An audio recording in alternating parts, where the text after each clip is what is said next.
think that worked better. So I've started recording. Yes, it's recording. I can see the little doohickey telling me that it's recording. So we're all good. Does anybody, I know that it's been a couple of weeks since we saw each other. Let's see, where am I trying to remove spotlight? Does anybody have any questions or thoughts or concerns with what we've done so far, or any confusion about what we're working on to this point anyway? No, Okay. at least I don't. Yeah, I just want to, since it's been a couple of weeks, and I have to apologize to everybody. I've been driving back and forth between Gallup every day this last week, and I was so exhausted this weekend that I didn't come up with a new painting for us, and I apologize. That driving down there and back every day took a lot out of me. Apparently I can't do that kind of thing anymore as much as as well as I used to. I used to be able to drive all over the place and not feel it at all, but this week, I tell you what, I don't know. So hopefully I will have someplace to stay down there, so I won't be driving as much. I'll still be here in Farmington on Saturday through Monday, and then I'll go back down on Tuesday and then stay there till Friday evening, which is the plan. And I can teach my Photoshop class. It's since that's all digital, I can teach that on Thursdays down there.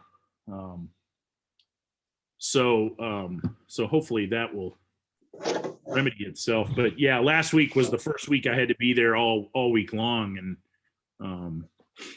and I was even down there on Monday, and so it was 5 days of driving back and forth. Wow, that would be tough for anybody. Well, so I apologize for not getting a new drawing, but I do have this idea for doing something we haven't done in class. I don't think anybody who's signed up now, even if you've taken my class a number of times, has done this technique, and it's a lot of fun, and it's using saran wrap. So I think, depending on what we get done today, I think because I forgot to bring my saran wrap, and I didn't tell you guys about the saran wrap idea. I'm sure everybody, I have saran wrap at home, so I'm assuming everybody has saran wrap. But so next week, I think that's what we can do to kind of close out the class, and then we'll start fresh with the next one, and we'll maybe we'll do that windmill. I don't know. If everybody's feeling comfortable with that, so I'd vote yes. Okay. Yeah, I think All it'll right. be fun to learn a new technique. Yeah, and I have to admit, it's not a technique that I'm super great at, but it is a really fun technique, and you can get some really cool thing. I don't know that I have an example. Oh, I do.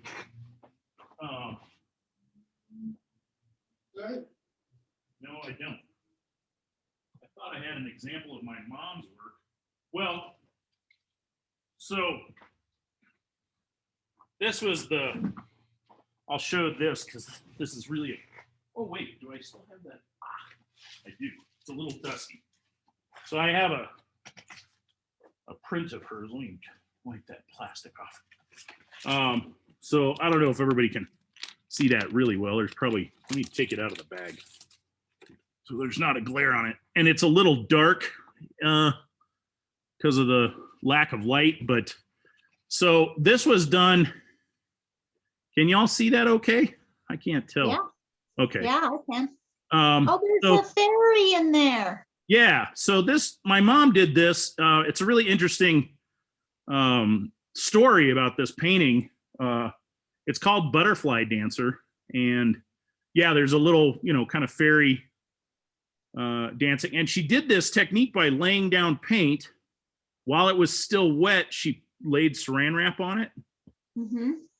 And so you can see like up in here, and really all of the shapes that are there, she just enhanced them. She also used a little bit of salt. You can see that. That was another technique that she used. But this whole thing was done without doing a drawing.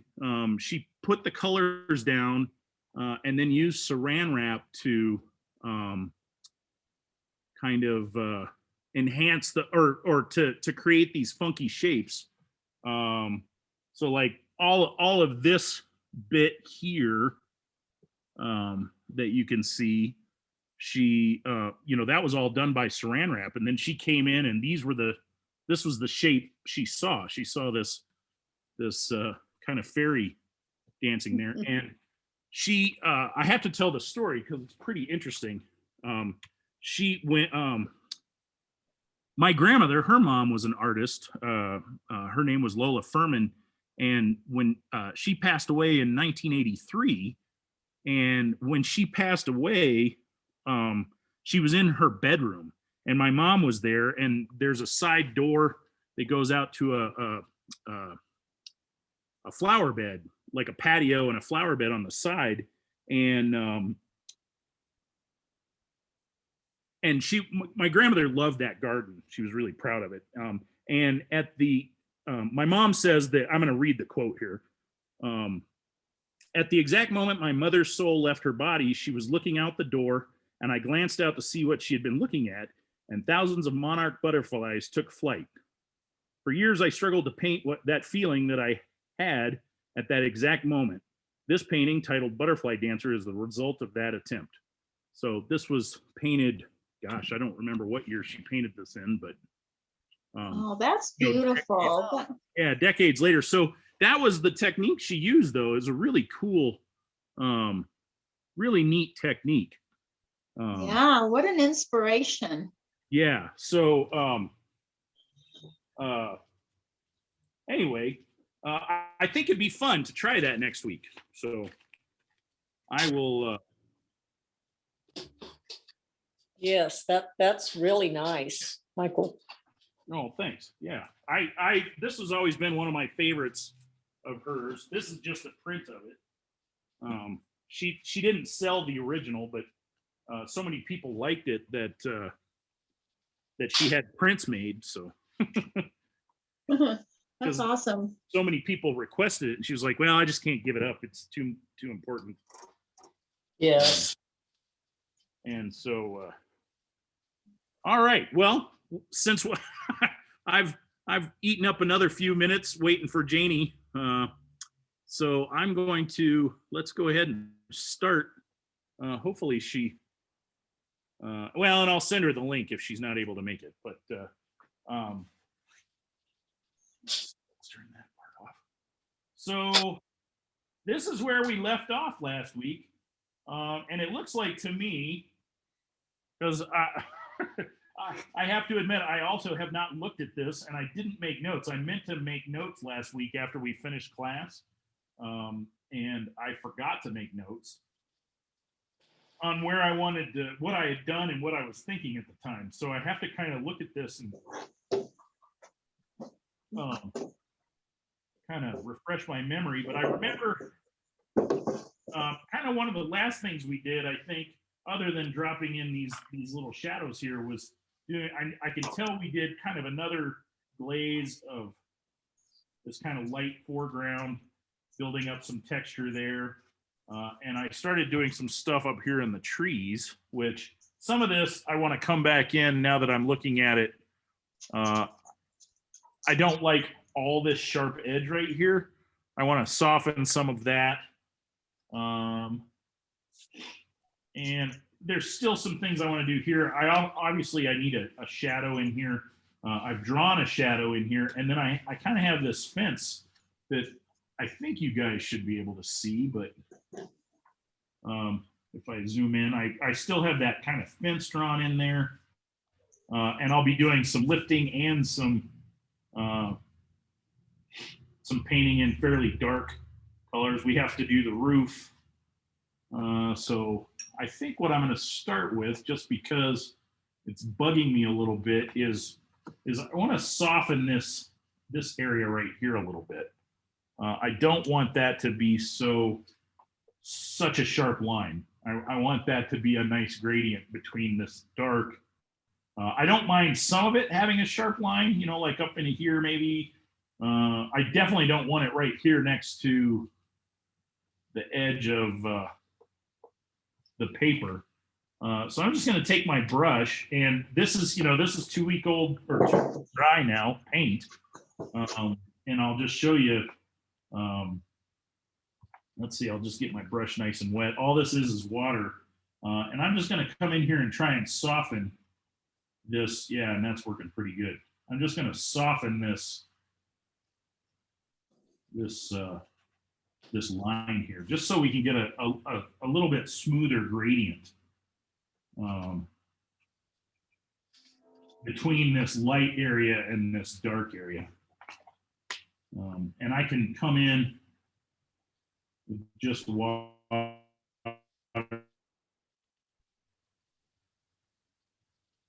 Actually, I don't really like this line anywhere up in here. I don't mind it on the other side, where it's dark on the other side, because the way I look at it, this is a clump of tree type shape thing here, and this is another one back here. Oh, Gwenda needs the new class. Let's see here. Sure can. There we go. All right. So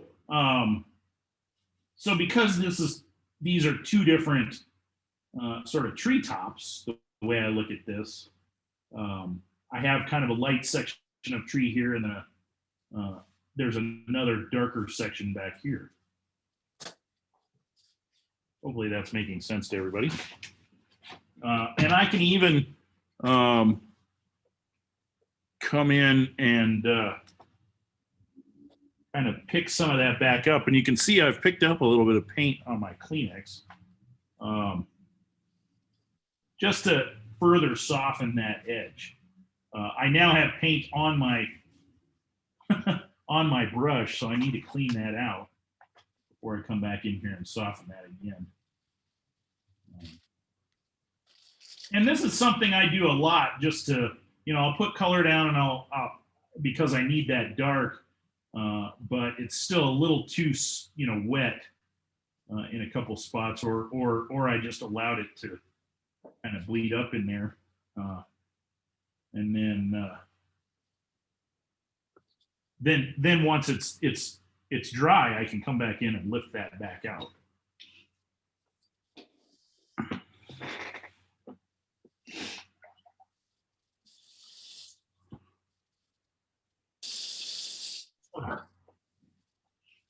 Let's see. So now that I've got that softened, I don't mind that this is a little darker up here. I kind of wish I had let it stay that light, but it's not a big deal if it's a little darker. Eventually, that'll kind of get a spray over it anyway. That will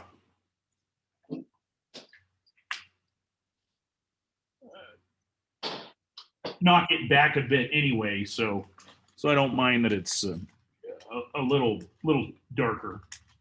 And I'm going to dry this because I do want to come in now.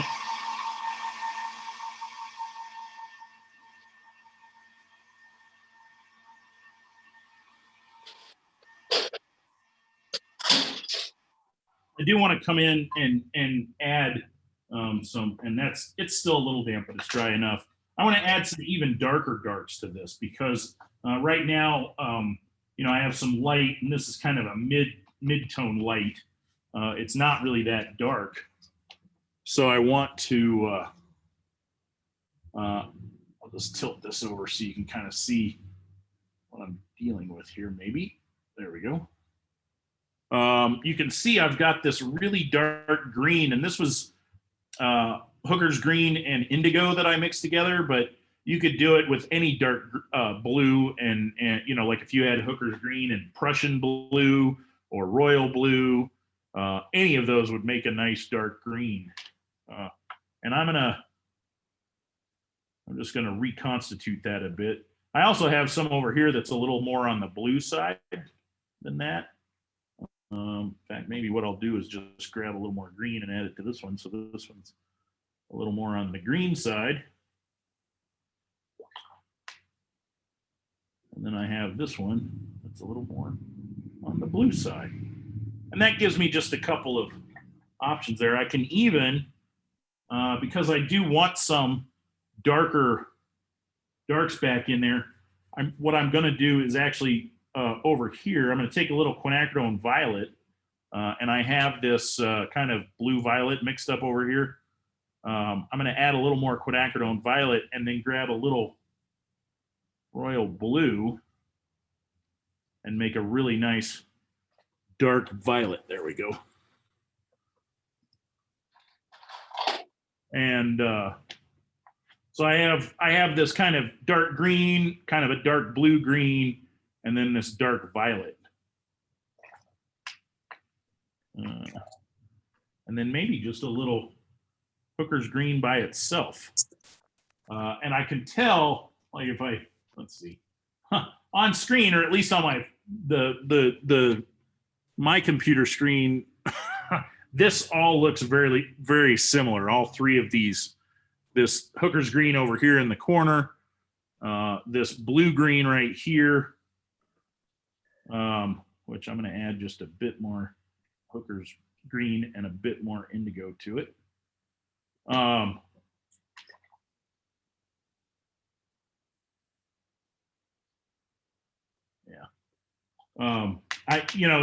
It all looks very similar, but once it's on the paper, it'll look a little different. So I'm going to start off with just the Hooker's green. Let's come back over here, and I'm just going to work up here first. So I just want a little of this, and I'm just going to kind of do these little tick marks or you know, kind of what I'm doing is imagining little leafy shapes of dark where I can see through. So I'm kind of using the tip of my brush, let's see, the tip of my brush, and then also kind of the tip plus a little bit of the side of the brush.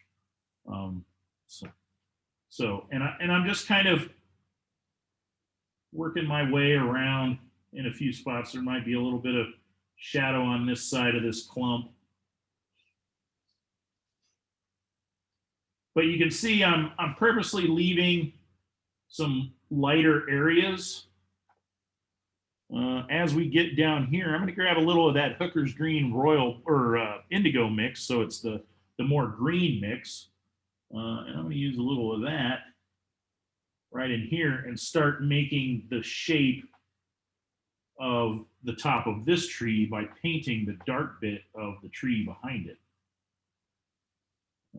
So if I don't care for that shape that I had, which it wasn't bad, but this side was a little weird, we'll just come in. And so this is just that Hooker's green indigo mix that's a little more green than blue.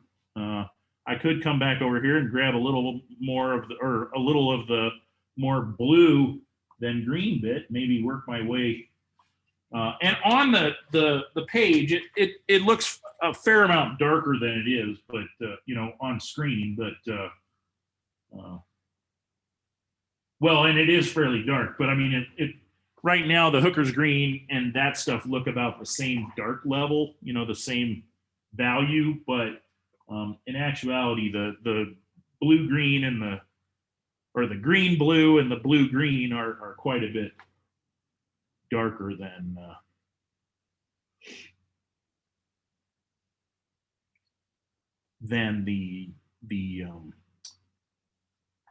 the just plain Hooker's green. Let's see. So I think what I'm going to do is also I'm going to grab a little of that violet that I mixed up. That's quinacridone violet and royal blue. And I want to give that a little over here. And again, it all looks fairly similar right now, but as it dries, you'll notice that the hue is a little bit different. So let's see. I want this. I didn't really like the shape where it was kind of mimicking this. I don't know. It was kind of following that angle. So I want to change it up a little bit and bring. Let's see. I'm going to move back into this blue, predominantly blue green, and change up the shape of this. This clump of trees here. Before it just seemed like it was this long, weird shape of tree. Now it's got kind of a more curved shape that I like a little better. Let's see, I'm going to move this over here so I can see it a little bit better out of the corner of my eye. And yeah, I'm painting that straight line there. Let's grab a little more of that blue, predominantly blue-green. And then come back in with just the hooker's green back up in here, I think. We'll just use a little of that. And where I feel like it, I can come back in with a clean damp brush, and I can pick some of this back up where I feel like maybe it's a little too dark or too sharp of a line. Maybe I want a little softness in there.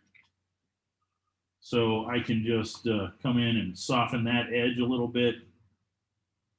Maybe bring in this kind of medium dark green, because the hooker's green can lighten up quite a bit. In fact, all of these could lighten up, even though they're fairly dark colors. They could all lighten down to a really thin wash that's got a lot of the paper showing through. And these darker things will just end up looking kind of gray. But here I'm going to pull this purple, this dark violet back in here. And that just gives me some interesting color variation. If you look closely at trees with a lot of foliage, you'll see violets in there. You'll see even reds. And the thing about using like a violet, because it has red in it, using that within the green, it makes it more vibrant because those are complementary colors. So it really makes it pop. I could even grab a little, just for giggles here, I'm going to grab a little, this is permanent red, and I could drop it in a couple of spots, and just to kind of, right now it looks weird because it's so dark, but as I add water to sort of soften some of these areas,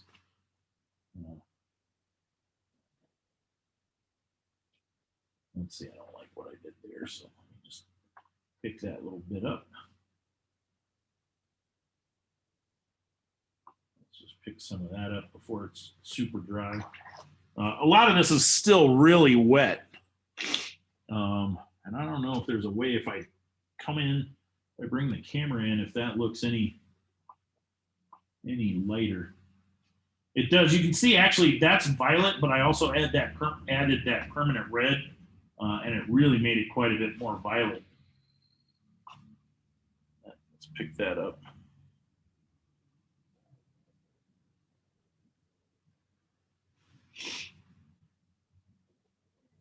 And we're going to get a really nice contrast against our roof line here. Okay, so I'm going to do that same thing with that sort of foreground tree. I want to start off with a little, I may pick some of this up, just come in and before it gets too dry, just pick a little bit of this this up just to soften that in some spots. Okay, and actually I think I'm going to use, well, no, I could use a little sap green on that, but I think I'm going to stick with the Hooker's green. I'm going to come in with Hooker's green and kind of come up with some shapes in this as well. So maybe I have some. And you can see this is a lot more watery Hooker's green wash than what I started out with up there. So it's quite a bit lighter. I ended up lightening that up quite a bit. So that's why I thought, let me just fix this little shape here. That's a weird shape that I don't care for. There we go. Let's see. Get that green to drop back in there. There we go. I don't really like that shape of that top of that tree. I think what I'm going to do is grab a little lemon yellow and come over here next to my Hooker's green and make a little light green. Probably could have used permanent green number 1, but I'm just going to change that shape a little bit there. I didn't really care for, let's see, let's grab a little permanent yellow. Just permanent lemon yellow just by itself, and change up that shape as well. Now, it's a little hard to tell because that yellow is so light, although it's got a fair amount of green in it now. But that just kind of fixed that shape a little bit. And later when we do the sky, you'll see. So let's see. I'm going to come in with a little permanent green number 1. And this is just that light grass green because I feel like I need a little bit more of that kind of in some of these areas.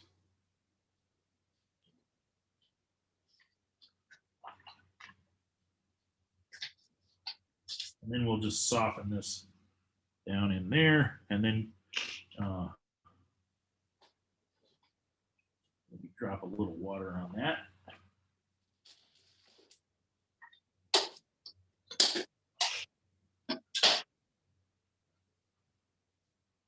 Yeah. So now I'm going to come in with that dark, predominantly green, blue-green mix. So that's that Hooker's green, indigo mix. And I'm going to add a little of that in there. Maybe back down into here. Be kind of careful of this edge of this roof.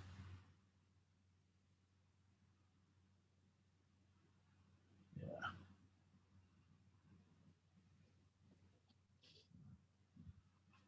There. Yeah, that's all right.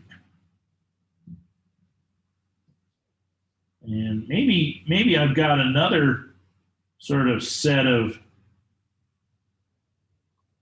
tree kind of bushy things down in here.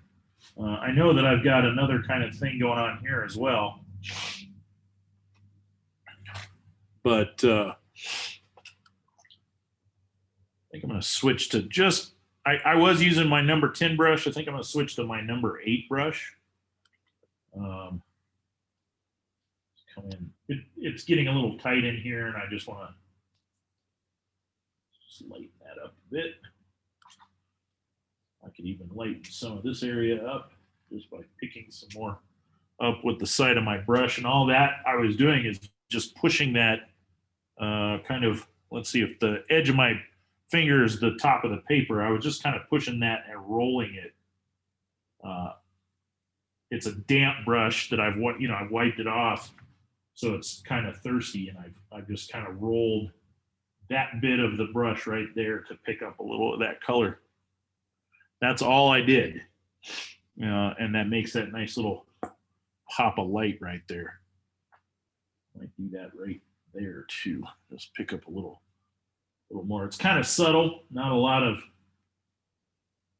anything, but it just kind of helps sometimes to have just a little bit.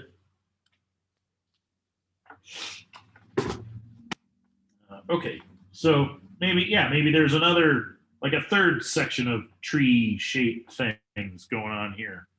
And so for that, I'm going to come in actually now with that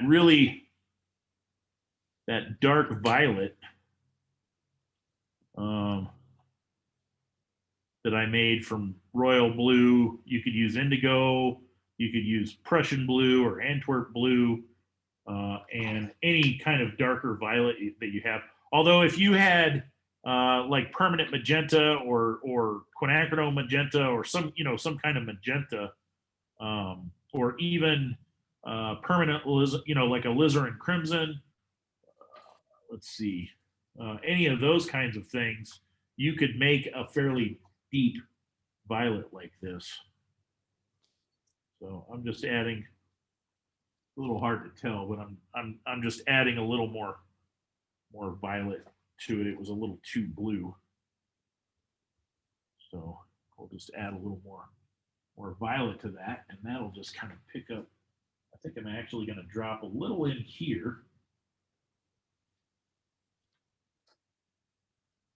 in some spots, and then I'm going to come down into here and kind of make up tree shape kind of things going on in here. With a little of the violet, maybe coming down into here. And then I think I'll take a little of the predominantly blue green. So that's that indigo and hooker's green, but with more indigo than green. And I'm going to drop that down into here. And as I get down there, I'm just going to kind of sculpt the tops of whatever, that's grass or whatever that is. We'll just kind of bring that in there.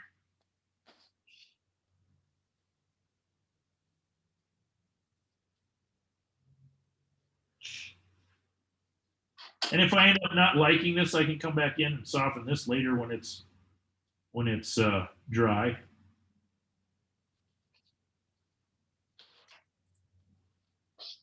I don't like that kind of dent that I accidentally made there.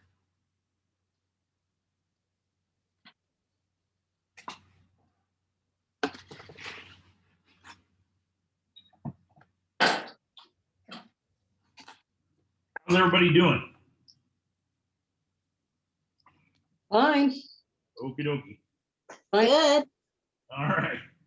I'm going to drop a little of that violet, that dark violet in here too. And in fact, I may come in, I kind of liked what that permanent red did. I'm just going to grab a little of that. I'm not too worried about it being perfectly clean. It had a little bit of green that bled over into that. But I'm going to add a little bit of that to some spots. Just to give that, maybe there's a twinge of autumn in the, maybe, a few of the leaves are starting to turn. It's just got kind of a nice little red cast to it. I do want to pick some of that up because I don't like that shape that I created there. And these look a lot, it is a little harder to tell. Let me kind of zoom in on that. You can see where I've dropped some of that red in there. Even right there, you can see a little of it. If you didn't want to use red, you could use like a quinacridone rose or some, something like this. This has a little more pink in it than or violet than red. It is red, but it's a little on the violet side of red. Just add a little of that in there. And then add some more water so it's not just 3 little blobs of red. And I think I actually don't like what I'm doing there, so I'm just going to make that all kind of darker right there. Yeah. let's come back in a little of that again.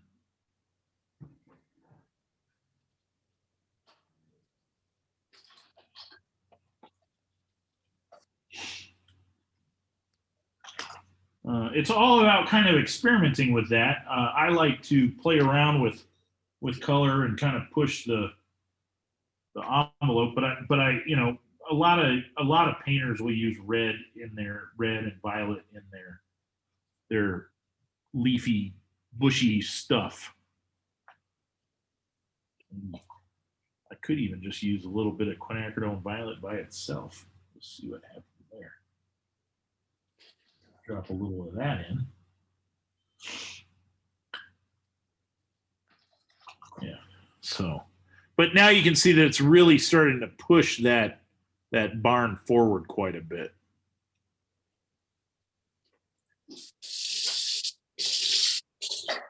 And so I want to kind of push these shrubs back here kind of out of the way a little bit. And so the cool thing is I can come back in later and lift some shapes out of that once it's really dry. So I'm not worried about it being a little too dark because I can lift a little bit back out and lighten some spots to make that look really leafy.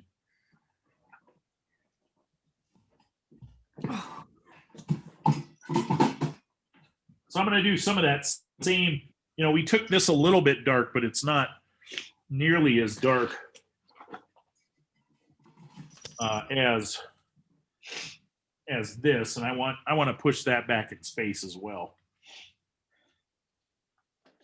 So I'm going to come in. I've already kind of done the hooker's green thing. I can see that. So I think what I'm going to do is just come in with that dark green that's predominantly green, the blue green that's predominantly green.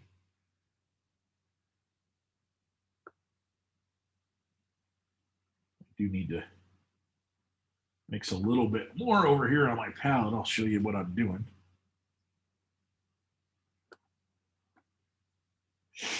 So I just added a little bit more hooker's green to it and a little bit more indigo until I kind of get that green the way I want it. Yeah. All right. So let's see. Let's pick up a little of that. And since I've been mixing with my brush, remember I want to roll that brush as I pick it up. And that gives me that nice point. Alrighty. So I kind of like these shapes that I've created here. So I want to try and save some of those. So I'm going to bring this dark in kind of the same way I did before, just on top of that. And let's bring that up into here. Maybe I'll clean my brush out and just go in with a little bit of water and soften some of this, lighten it up just a bit so it's not too dark to begin with. And then I'll switch to that blue-green, the predominantly blue-green. I'll bring that down in there.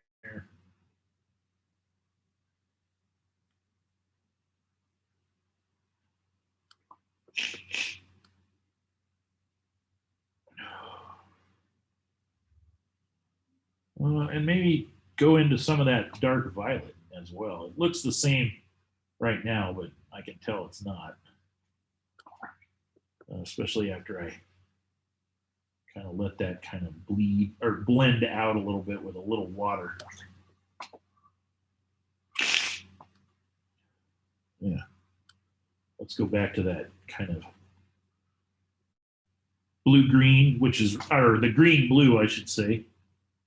We'll just kind of, maybe there's kind of a shape there. Maybe that shape's in front of this other shape.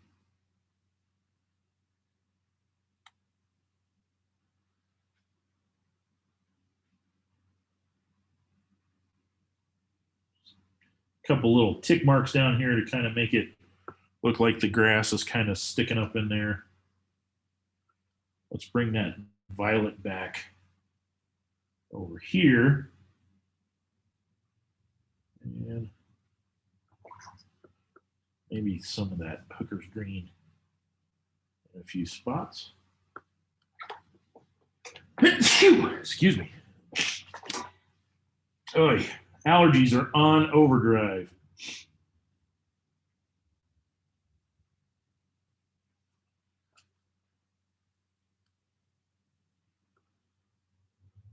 Yeah. Just a little bit of that. Let's see. Let's come in with a little. So that was a little Hooker's green. I'm sorry. I forgot that. I sneezed and forgot to tell you what I was doing. That's a little Hooker's green that I added, just pure Hooker's green up in there. I'm doing the same here, just kind of a little bit of, adding a little bit of dark. And let me kind of zoom in so you can see what I'm talking about. So this kind of here that I then let kind of bleed into that darker bit. And same with here. That's just pure Hooker's green, kind of watered down a little bit. What I may do is, because that's a fairly dark blob of that blue green, what I can do is just add some water to it and then brush off and then pick some of it back up so it lightens up a fair amount, as you can see there. Yeah. So now we push those back quite a bit. Let's look at this roof, I think that's what we still have to do, some lifting in our barn area as well. So that's going to be really fun. Alrighty, let's see here.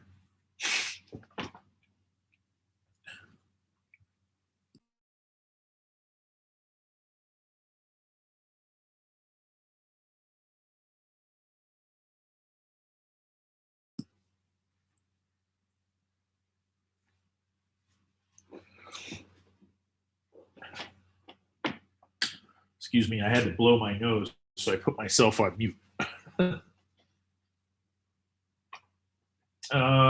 Okay, so real quick, before I do anything with this, I want to make sure that this is dry. I'm not too worried about that over there, but I'm just going to hit this really quickly with a hairdryer because I can see that there's still a fair amount of wet paint right there.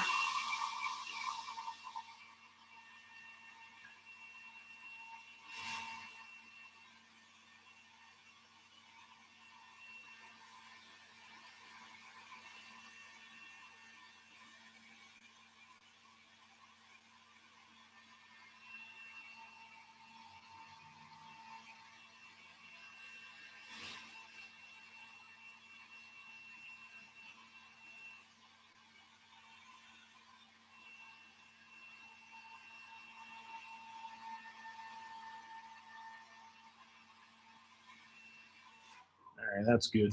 The fact that that's still wet right there, I don't know if you can tell, but it's got a, yeah, there you can kind of see that it's got a little bit of a glare on it.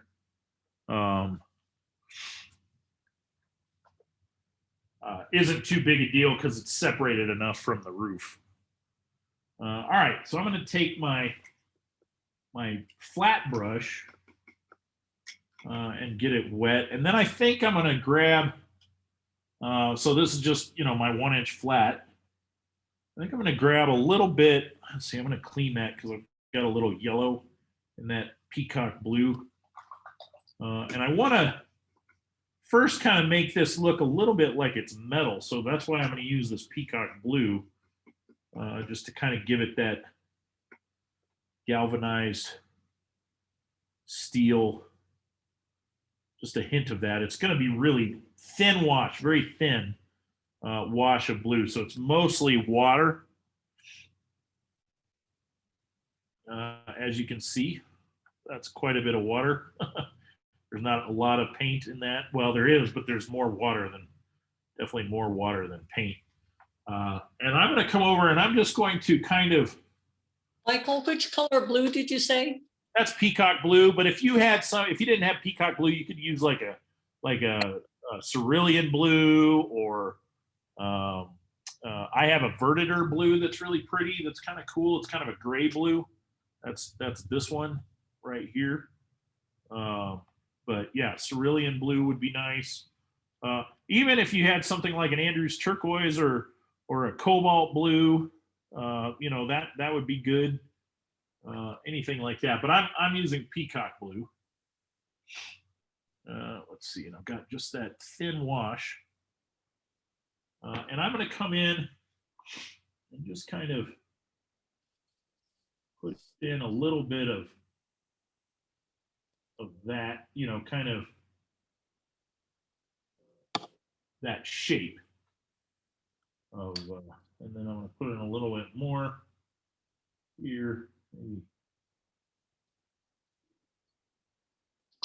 You know, I'm just kind of following that angle of the roof and putting in some kind of abstract roofy panely looking thing, you know, shapes. Nothing specific.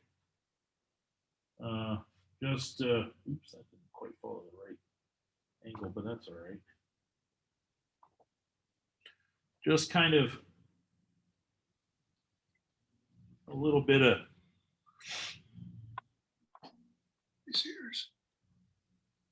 you know, just a hint of that blue. Oh, yeah. You're getting ready to do the blue on the roof now, right? Yes, yes.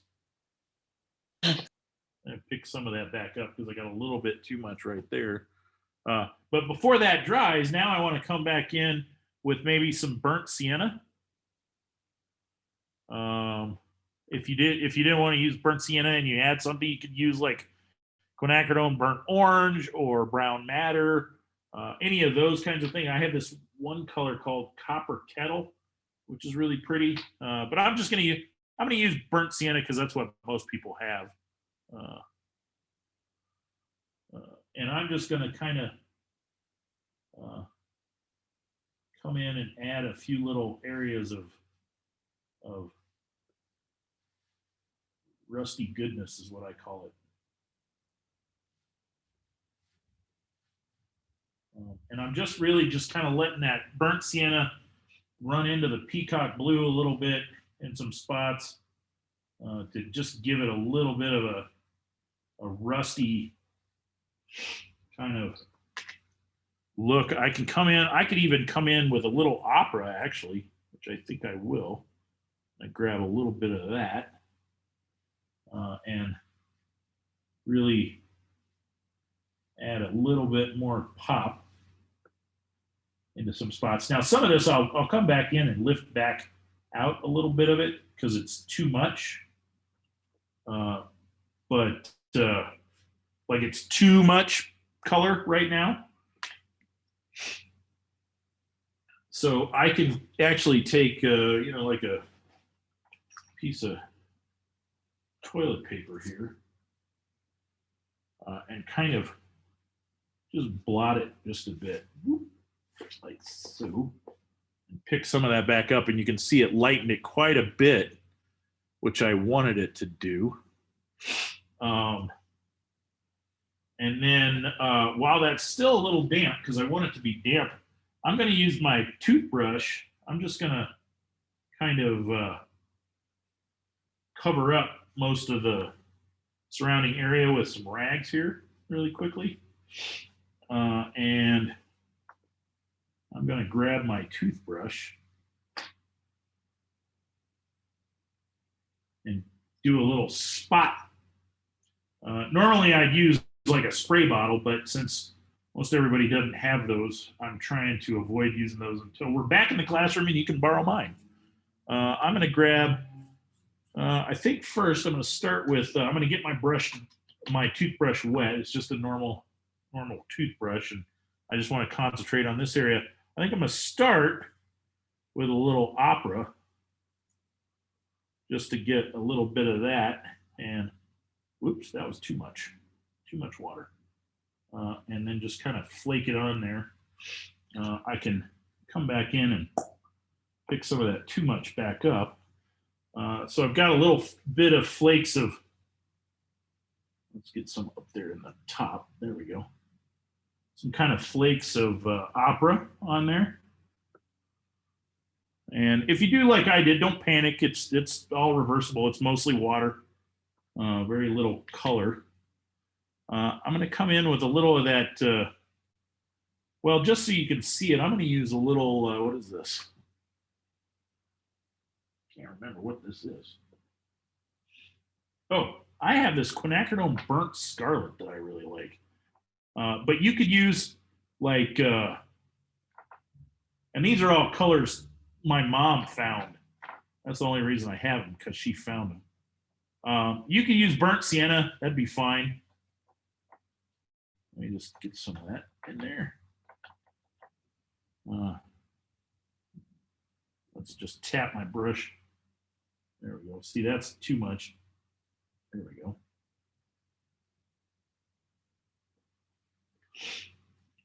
And we'll just pick some of that back up where I feel there's too much.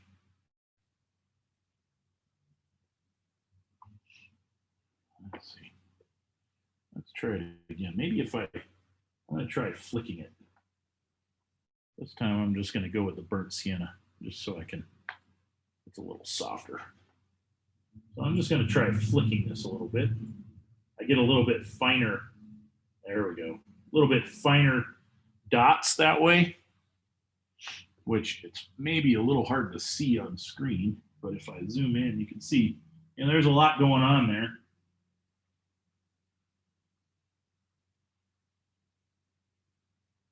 Just texture that I'm adding to the roof. Where I don't feel, so I think that's enough with the toothbrush. I got a nice little bit of dot kind of pattern going on there. And where I feel like I've got too much, maybe those dots are a little too big. Like those would work really good for a tree, I think, but I think they're a little bit too big for what I want to go on here in the roof. I can come back in now with my number 4 brush. Is that what it is? Number 6. My number 6 round. And I can grab a little bit of that color, that same color I was using, and just, and actually some of that I'm just going to pick directly back up because there's just a little bit too much of it. But I can come back in with some and just add a few little spots where there's, maybe there's a little bit of a shadow on that side and a streak coming up. Maybe there's a bit right here. There's a bit of a bend there. Maybe there's a little bit of a rusty catch where some water sat too long or something.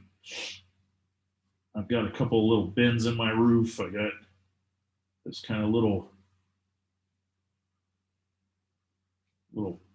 tweak there. And this looks like it's dark on my right now, but it's going to dry much lighter. Here, I'll come in. You know, I can come back in and pick some of that back up. And it does. It looks quite a bit darker than it really is, but let's see. I'm going to pull maybe a little opera back in there and just have a little streak of opera. And this just, I just want some random bits of line and things going on in here. You know, I've got the dots. That's a little too dark, so I'm going to lift that back out. So it's just a little bit lighter. I don't think it would be quite that dark. This may have a bit of a cast shadow here in a minute. But you can see now it's starting to look kind of like an old rusty, kind of funky roof. Maybe there's a little bit of a shadow here. That's a little burnt sienna that I'm just putting on right there.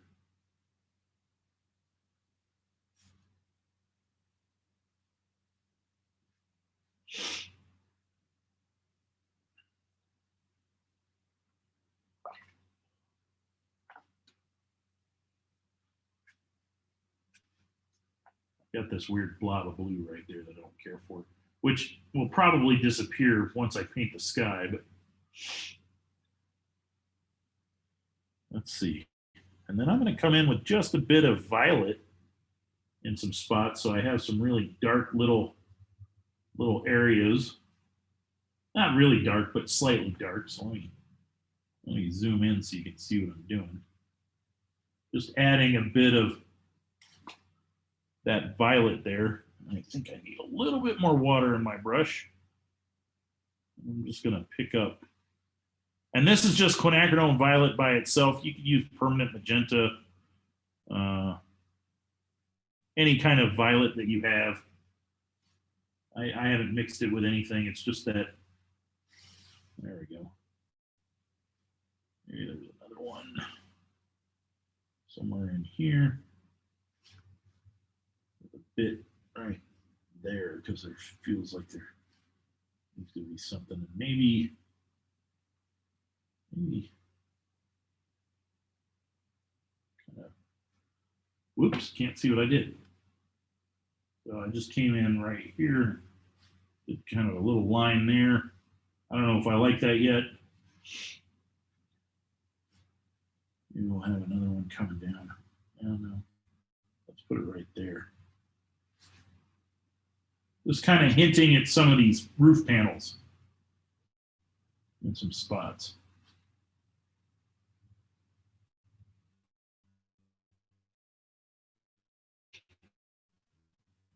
Doesn't have to be exact. I'm not going to draw every one in. I'm just kind of hinting at some.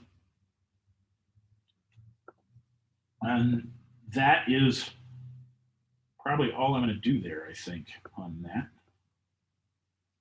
Yeah. Let's get that to focus.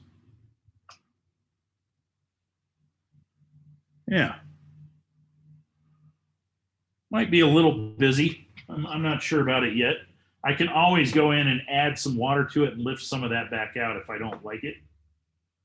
But right now I'm pretty happy with it. Maybe it feels like I need a little, I got a little weird little catch thing that feels like it needs something right in there, just to kind of enhance that little bobble and make it look like it was on purpose. Let me show you what I did there real quick. I kind of just brought in that little line there, and it just kind of enhanced that little tick where I didn't get that straight enough, and made it look like it was on purpose. Yeah, I'm okay with that. Maybe a little too thick up here, so let me just kind of grab a little water and just thin that down just a bit. Yeah, I am okay with that. I'm noticing when I look at my screen, this line is a little off, but that's okay. I'm all right with that.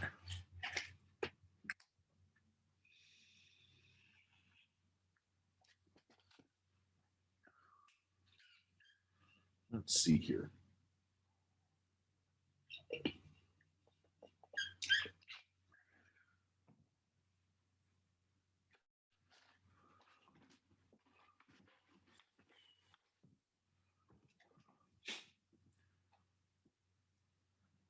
So I think I'm going to pull in this shadow now. And again, I will be lifting out these fence posts, but I'm not too worried about that yet.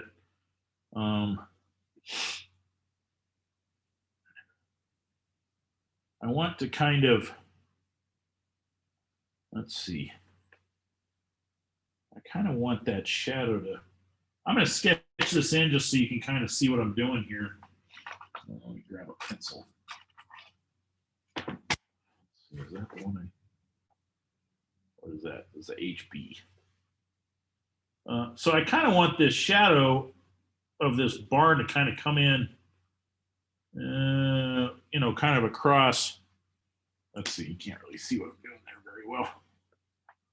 So maybe you can see this line. I kind of want it to kind of come in here. Maybe, I'm not going to mimic the actual shape of the barn. I'm just kind of maybe and it comes in there. I kind of want to save a little bit of this light. Oops, about a little bit of this light stuff going on up here. So I want this to kind of maybe come in, maybe like this kind of, let's see, let's bring that in. Yeah, so this will kind of be that edge of that wall there. I am mimicking it a little bit, and then I'll have this roof line, and then there's this kind of angle change, and then another kind of roof line coming in there like so. I'm going to sketch that back in too. I think this actually came all the way up into there. If I remember right. So I'm going to put a little bit of a pencil line right there. You guys probably can't see that. It's right there. Just to remind myself that this fence post comes back up there. And if I forget, that's okay. Nobody will ever see that pencil mark. But I want to pull this shadow in here. And then I have another shadow that I've drawn that's coming off of some mystery thing. If I look at my sketch, you can see I've got this shadow coming in here. And really, that's just going to be a device to pull your eye in around here, grab the fence. The fence is going to pull you up into here and then back around this way. And then this roof line, this will bring you back down and you'll continue to kind of circle around this way. That's all this shadow is there for. They're in real life next to this barn. There wasn't anything there.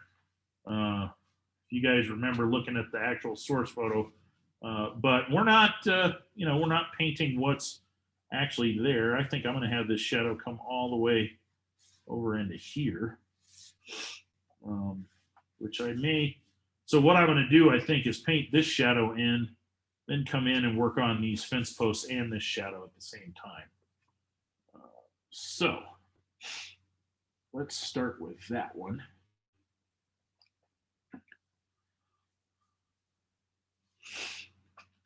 And I think I'm going to use, my flat brush for this. If you don't want to use a 1 inch, if you've got this is a 3/4 inch flat, which this is a fairly old brush, probably 40 or 50 years old. But it's not too terrible. It's a pretty cool. So if you have, one like this, that's a little smaller that you're more comfortable working with, that's fine. I think I even have a 1/2 inch somewhere floating around here.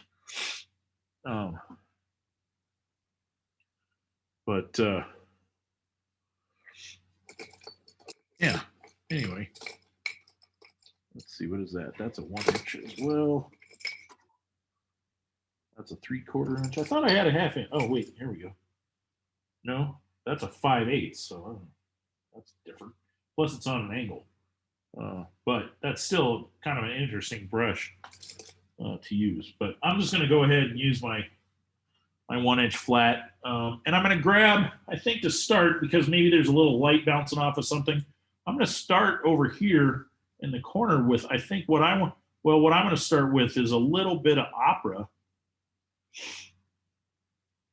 Even though that seems like it shouldn't be that light. I mean, I've got opera up in here, which I kind of feel is light bouncing off the grass and reflecting up onto the.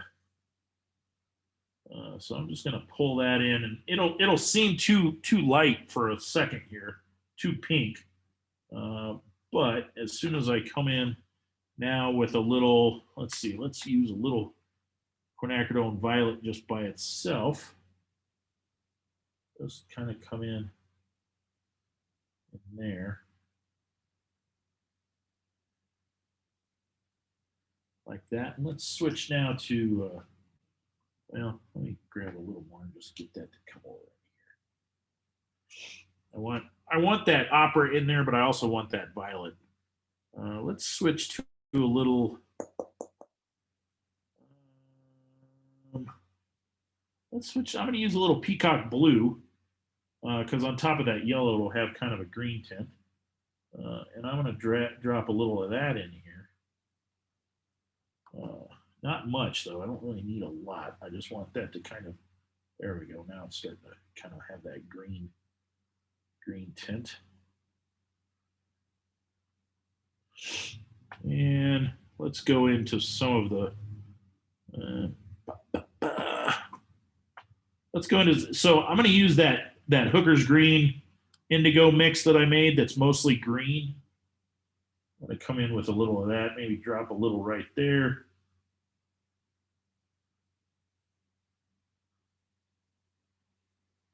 Maybe that's that other bit of the roof or something.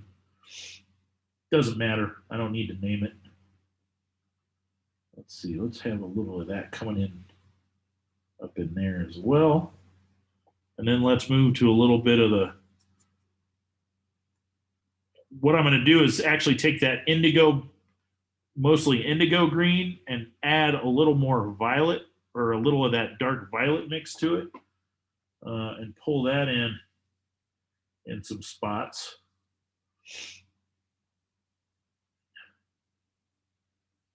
Now, maybe that's like that. And a little of that.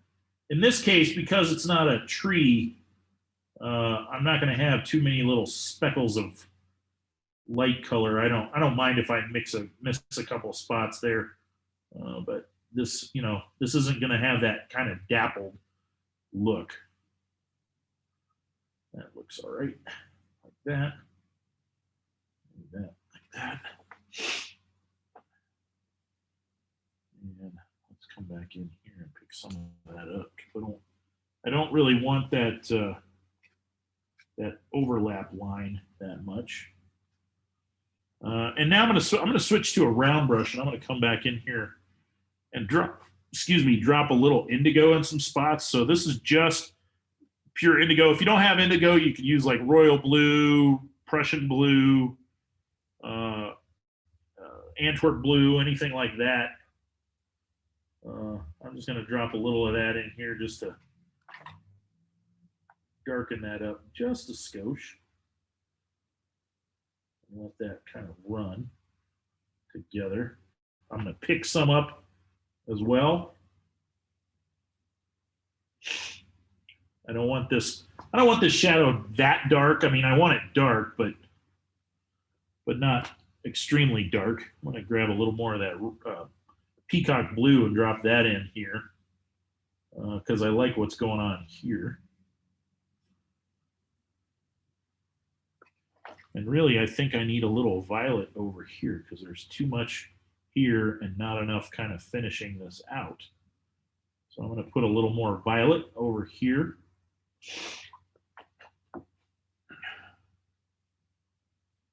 And pick some of that up and add a little more blue to that. Maybe what we'll do, so I wasn't really paying attention and I should have been.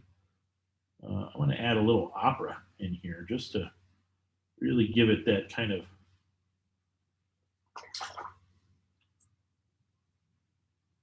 variation in color. And it's going to look funky and like a mess here for a minute, but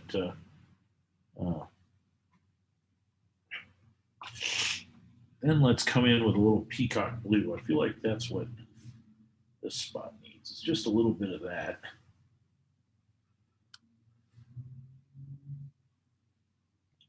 And again, I can come in and lift some of this back out and add kind of a mottled effect. Like maybe there's light hitting some blades of grass or whatever a little bit differently in some spots.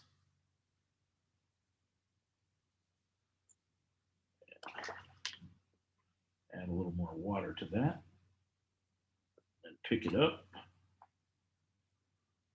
That's better.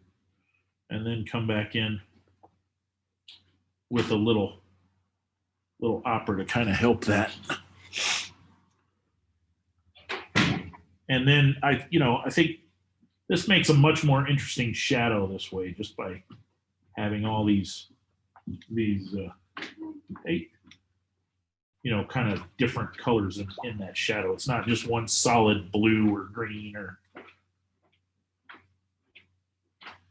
That kind of softens that up, which I wanted. And I do want to make sure that this looks like it's coming from behind here, because there would be a shadow on that side of the barn as well. So I just want to kind of darken that just a bit, maybe bring that over there somehow. I don't know.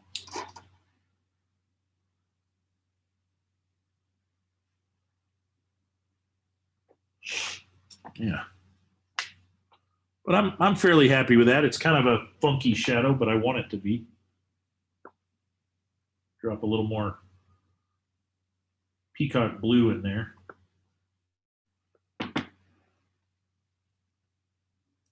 And then again, if I ever feel like this is too much, I've got some little flecks of opera in there that will wreak havoc later if I don't get those picked up.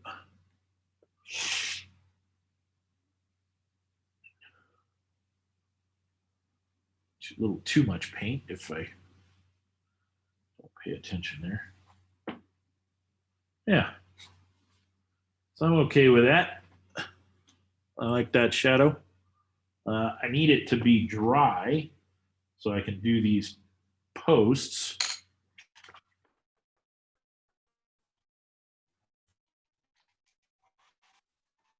Dry that really quickly.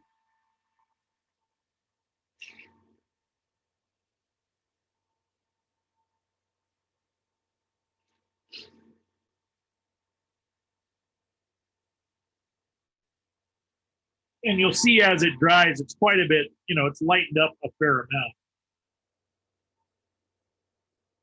But I can choose to go back in and lighten it up even more if I want.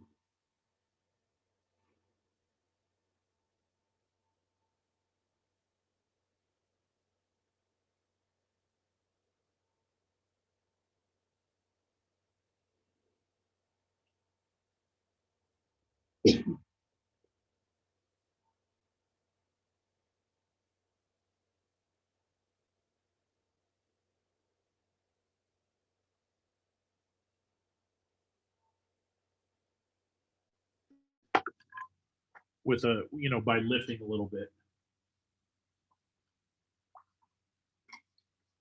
Oh boy, I really need to wash that brush out. I'm glad. Okay. So I want to add these fence posts in now. And I kind of need to figure out, like this one's leaning so far over. I need to figure out if it's leaning back towards that or this way. I haven't quite figured that. I drew that in there, but I don't really remember what I was thinking. And then this, just so I can, let's see, where'd my pencil go? Just so I can show you what I'm thinking. That's a watercolor pencil. What did I do with that pencil? Oh, there it is. Rolled away from me. So this fence post comes all the way up in here. This one actually comes up into this area here. Let me kind of zoom in on that. You can see I've got this kind of shape there. And that way, I want it over, I don't want it ending right here or just right here or right here. I want it to come in a fair amount. And that's why, like this one, I drew all the way up into these trees because I want, not only do I want it overlapping this shadow, but I want it coming up into those trees. Oops, can't see what I'm doing. I want it coming up into these trees quite a bit. So I don't want, if I ended it right here, that would be too close to this shadow or edge. And same with right here. If I ended it right there, it's just too close to that. It only comes up into there that much. I want to, if I'm going to get close to the shadow, I need to pop up into it even more. So that's why these are kind of drawn the way they are. I think originally I had sort of had it there and I didn't like that. So I want to make sure that I pull that all the way up in there so there's more of an overlap. And then this one comes all the way up into those trees. So without further ado, I kind of just need to figure out where I want this, and I think that it's going to be, you know, kind of leaning. It's leaning this way, obviously, but it's also going to be kind of leaning back that direction a little bit. So it's going to pick up kind of light right in like this area. So when I'm painting this, I have to be a little careful. So what I'm going to do, it's you'll also notice that like if I kind of use this as a straight edge, you can see. Let me zoom back in there. You can see I have this shadow back in here coming all the way across. You know, it starts off over here, kind of works its way across. And so this fence is going to partially be in shadow as well. You know, part of it will be up in the sunlight, but like up in here as well. But so I kind of have to pay attention to that too. So I'm going to start off with a little, I'm going to mix a little bit of, so I have this kind of, whoa, that's too loose. Let's make sure that stays in there. There we go. Let's see, can I, if I angle that a little bit more, can you see what I'm, there we go. So I want to grab a little bit, you know, kind of earthy colors. And I think I'm going to start off with a little quinacridone gold. And I'm just going to use my number 6 brush. It's just kind of easy. It's a small little brush. So I have a little of this quinacridone gold right here. And this will be my kind of lighter shade. Even though I've got some there, I want to, it's going to be a little darker than the surrounding grass. So I'm going to paint a little of this quinacridone gold kind of coming down into here. Need to pick a little of that up. And then this is, yeah. Or I can't. Green. There we go. Okay, Let me undo the camera and pull it back down a little lower. there we go. So you can see what I've done. So I've got this, you know, it's just a little bit of quinacridone gold kind of starting this shape. I'm not too worried about over here on that side because some of that's going to be in dark, and then it's going to kind of get dark down in here as well. And I need to lift a little bit right here back out first. So you can see I'm just coming in with a little clean water. And I'm going to lift that back out while I'm waiting before I get too far along. And I'm going to do the same over here. I've got to lift this kind of shape up in here and then here. And let me grab my little tissue here. And you can see, I guess, whoops, let me move that over a little bit more. You can see that I just kind of lifted that back out. It doesn't matter that it's a little darker than the rest of everything. It won't matter. So I've just kind of lifted that out. I'm not too worried about this side of the post because it's in darkness. Same with this one. It's going to be in shadow. But you can see that I've kind of lifted that. So this kind of dried. I could choose to do a little of that, you know, credit card technique. But I think for this, I'm not going to worry about too much detail on these. So let's see. I'm going to come in. So that's quinacridone gold. I'm going to paint this one, and then we'll come over here and kind of finish these. Let's see. I've got a little quinacridone gold there. I'm going to grab a little burnt sienna. If you could, let's see. There we go. A little burnt sienna here. And I'm going to mix that with a little bit of this, oops, this kind of blue violet mix here. So I've got this kind of almost like a burnt umber. I don't have burnt umber on my palette, not because there's anything wrong with it, just because I'd rather spend my money on some brighter colors because I know I can make something that looks very similar to burnt umber. So there's that. So I've got a little burnt sienna here, and then this kind of made up burnt umber here. And so let me grab a little of that. And I'm going to come in and just, whoops, let's get that down where you can see. I'm going to come in and just,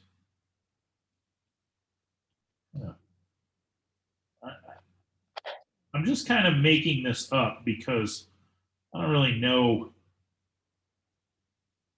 exactly how this light would be hitting this, and it doesn't matter. Nobody will know.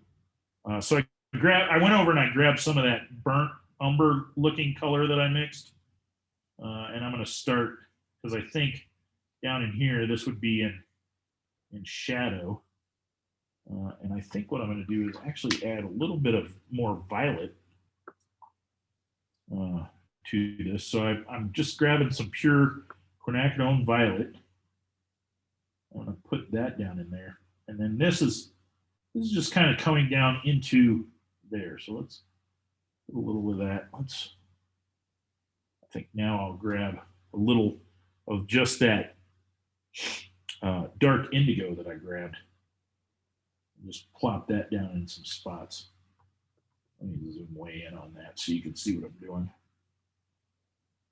So just pulling it in a couple of spots, letting it run.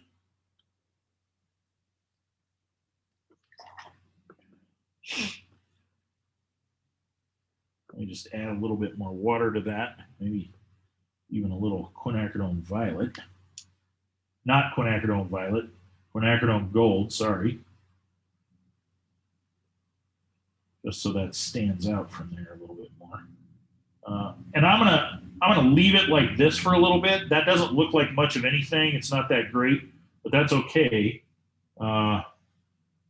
It's a start on this post. Am I happy with it? Not yet, but maybe there's a little split in the log right there that I'll come back and visit.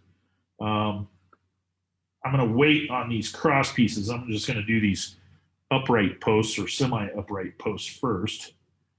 And I'm going to do a similar thing. I'm going to come in with some quinacridone gold and just put that down over here.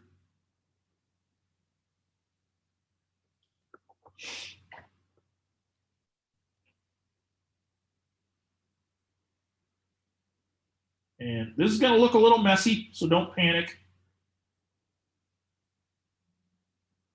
Let's bring that in, maybe there.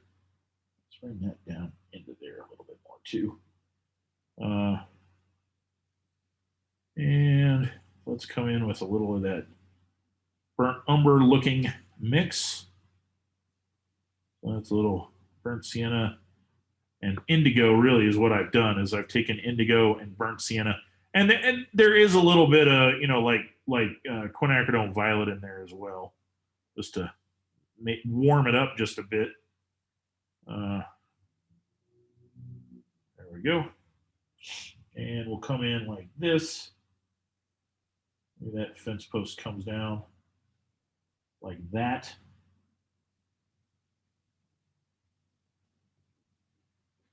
Maybe I want a little more of this blue, just the indigo in there, which I have to admit I'm picking up some of the green as well, and that's okay.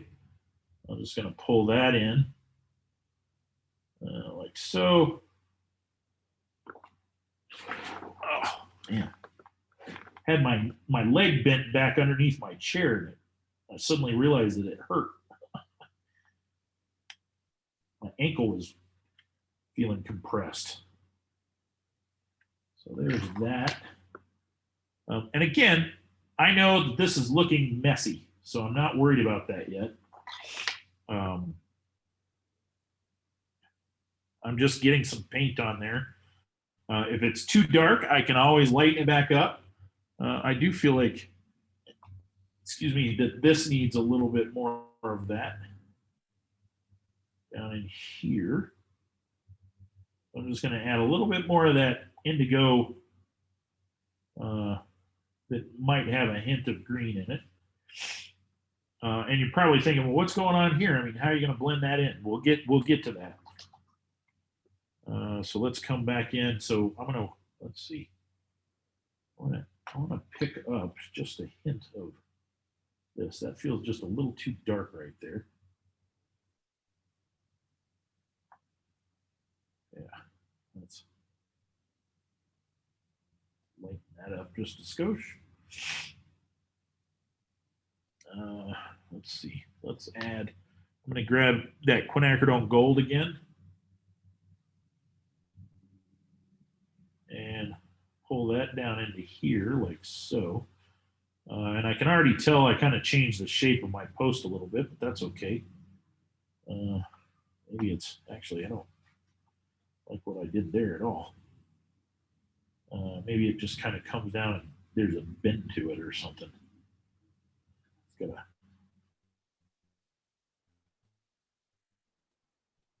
kind of add a little bit of that.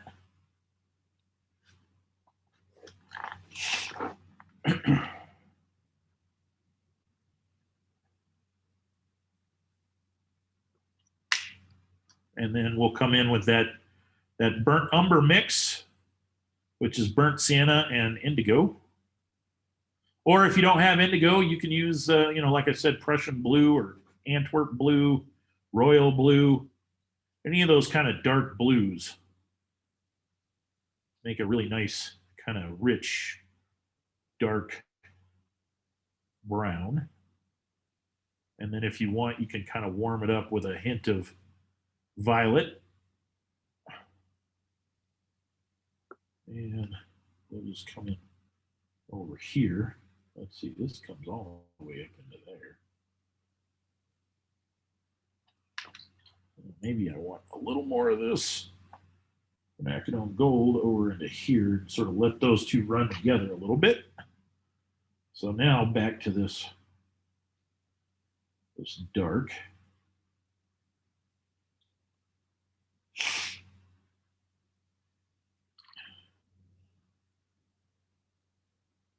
Yeah.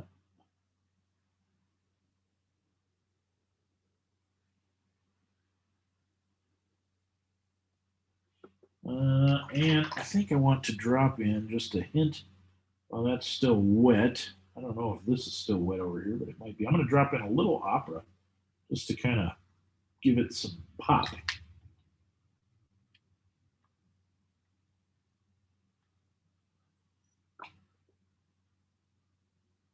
What is it? Emerald Lagasse always says when he's cooking, he adds whatever that spice thing that he made is. He's like, bam! Isn't that who that is? Emerald Lagasse? I think that's who that is. I used to watch a lot of cooking shows.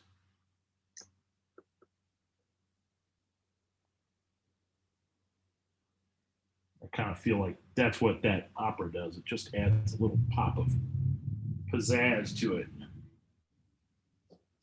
Let's put a little right there. And then, because it wasn't a really interesting shape, it was just a blob of opera. I'm going to kind of add some more water and let that kind of cool down. And let's see. Let's come in with a little. This guy is quite a bit darker than this guy, so I want to add a little, just maybe indigo or Antwerp blue, royal blue, Prussian blue, any of those kind of. I want to add a little bit more of that over here.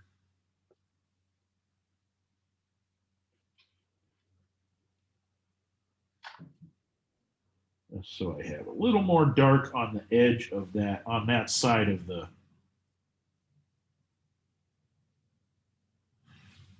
post.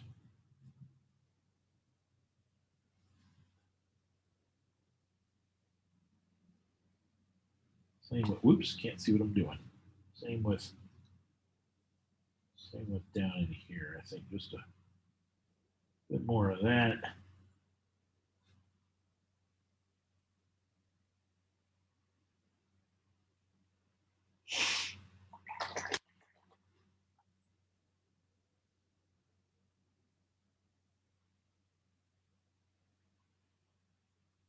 Some of that back out.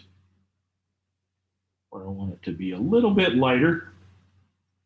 And yes, I know I got a little hint of green right there, and that's okay. What I can do is grab a little of that kind of lemony green that I mixed up over here.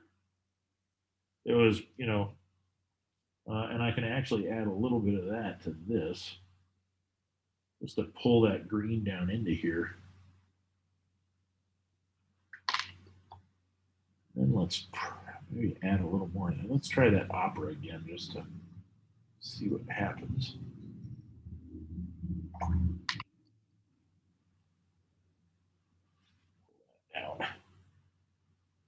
Now down here, I think somewhere in this neck of the woods, it's gonna, and probably here somewhere, well, maybe right in here. That's all gonna be in pretty dark, so it's kind of almost gonna end up being a silhouette down in there. But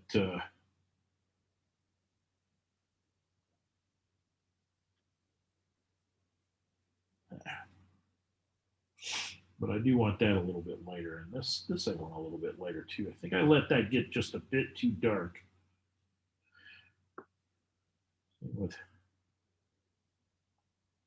that, let me just lighten the tip of that a little bit.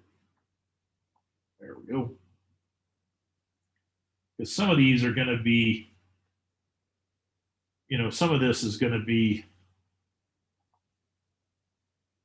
there's going to be a little light hitting that. So I want that to pop a little bit more. So I'm going to let that dry, and then I'll come back in and add a little bit more of the dark, just to make it look like it's not transparent. Because right now you can kind of see that shadow through it. So we'll deal with that here in a second. So let's do these cross pieces. Now, in my imagination, these cross pieces are on the other side. So I'm going to start off with just a little bit of this quinacridone gold kind of coming in like so.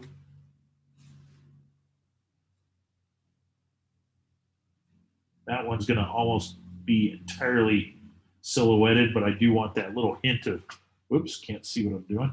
I do want that little hint of quinacridone gold at the top there. I want it to be slightly darker than what's behind it, than this this grassy stuff behind it, but I still want it to be fairly light. So I've just got that little hint of quinacridone gold right on there. I'm going to dry that real quick because the rest of this is going to be fairly dark. So I'm going to start now, I think, with some of that burnt umber that I made, with a little hint. I think I'm going to make it a little bit more on the blue side in this case. So I've added a little bit more of this indigo that I've got here, and I'm just going to pull this across like that's the top of that board there. And then this is going to come in just like that. So I can't see, Michael. There we go. I just realized that. Sorry. I was like, oh, I can't see what I'm doing. It's a balance between me being able to see my painting and where the camera is. All right, so I'll just bring that in, and if that bleeds in a little bit, because that's still a little wet right there, that's okay. We'll just do that, and then this one will come in. Maybe that fence post, that board is broken. Let's do the same down in here. That may get lost in some of that shadow, or it might not. I don't know, but I want a little bit of that kind of light part up there. Let me grab a little more. I think that's looking a little too gray for me, but I want it to be kind of a neutral, but not quite that neutral. So I'm going to add, I'm going to grab a little of this quinacridone violet and drop that in on top of that one, just because that one's a little higher. Oh, that looks a little weird right there. So there might be a little more color on that one. This one down here, I'm just going to use some indigo. It's along with that that umber-ish color that I made. Let's see. Let's kind of make some interesting texture. In this case, I'm just kind of making these little kind of rot lines, dried cracks and stuff in the wood with the point of my brush. I don't want to do too much because this isn't really going to be that interesting, and I may have to come back in and well, actually, no, I don't think I will have to come back in and lighten it. But let's see, I'm going to come in now with a little quinacridone violet royal blue mix. Oh, that's a little too bright. Let me add a little. I'm going to add a little Prussian blue so I can just dull that down a little bit. There we go. And actually, you can't see what I'm doing, but if I come in here and I grab a little bit of Hooker's green, which that was too much, but that's okay. Let's come in, grab a little more of that violet. There we go. So I'm kind of making a warm gray, dark gray here is what I'm trying to do. I want this, so I'm thinking that this shadow is going to be kind of in there. So really, this whole bit is probably going to be in shadow. So let's pull that down. And maybe this is a little further away, so maybe just a little bit less of that is going to be in shadow. We can't see what you're doing, Michael. Man, I'm so sorry. So sorry. So you can see I kind of came in around here. I was using the edge of my brush, and then I kind of pulled that down. Same here. I kind of came in, just kind of made this curvy. In fact, I'm going to make that just a little bit higher. Pull that in. So I have just this kind of. I'm kind of forcing that curve of the wood. In fact, this needs to come out a little bit more, I think. So, and this will come down into that shadow. And then let's pull this in because I want this to be darker than that background shadow.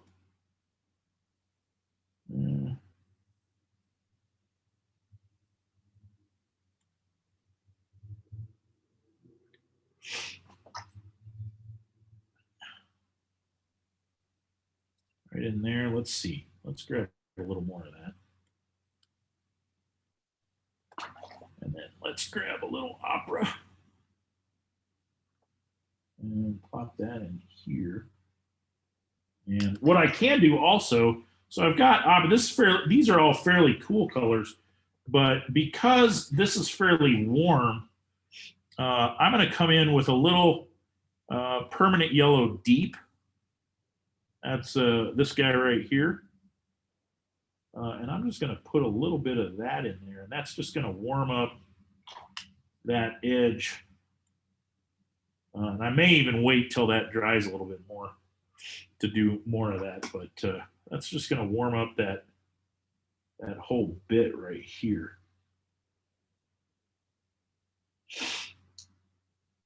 Whoa, can you see what I'm doing? God, I'm terrible at being a camera operator and painting at the same time.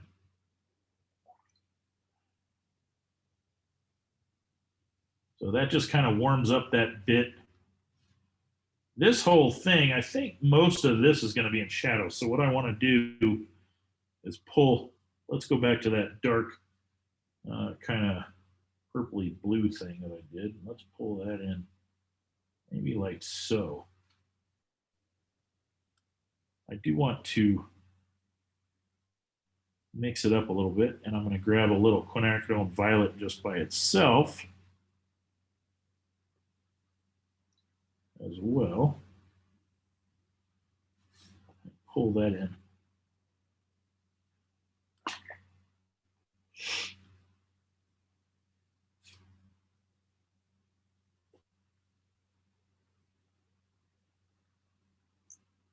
Some spots. I know on camera it looks fairly dark. Again, I can come back in and lift some of that out with a little spritz of water or a little spritz from the toothbrush or whatever. I don't want that so dark that it's like there's still going to be a little bit of light bouncing off. So while this is still kind of wet, I can lift some of that back out so you can still see some of that. See how I did that? I just got it wet. It was already a little wet, but I just added a little bit more water. I'll do the same thing here. And then I wiped off my brush and kind of used it to pick up. So while I have that kind of shadow in there, I also have a little bit of light bouncing off something. Doesn't even really matter.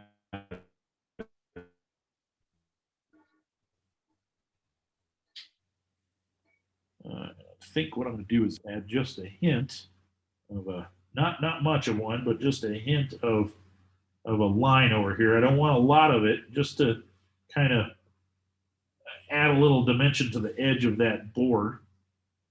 You can see it's a really fine dry brush line. Whoops. A really fine, I mean, there's hardly any line there, but it just enough to kind of give that edge a little more sharpness and differentiate it from the background grass. Yeah.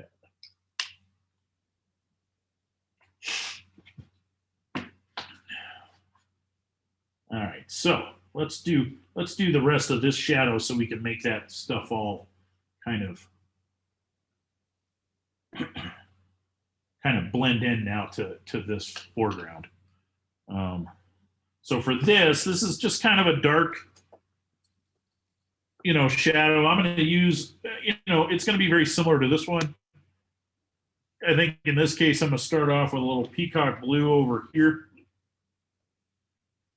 in a few spots. Maybe what I should do is kind of mix it up a little bit, like so.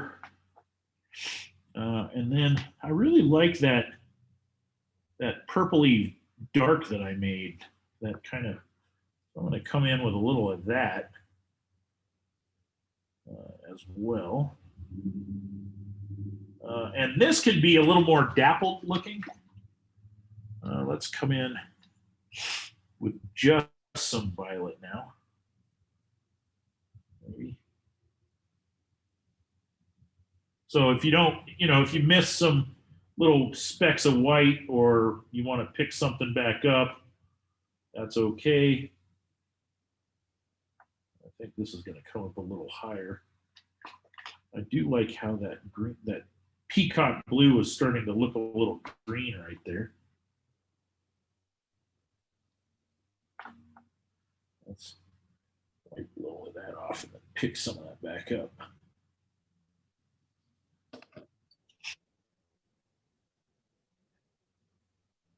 Let's come in maybe with a little royal blue.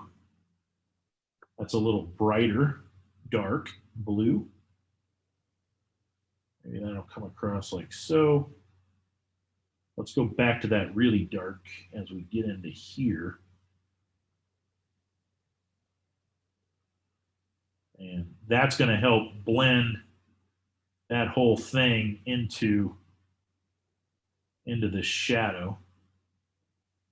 The shadow is going to kind of come down and then back around a little, I think. Let's go in with a little, let's do a little just of that mostly Hooker's green blue mix. We'll come in with a little of that.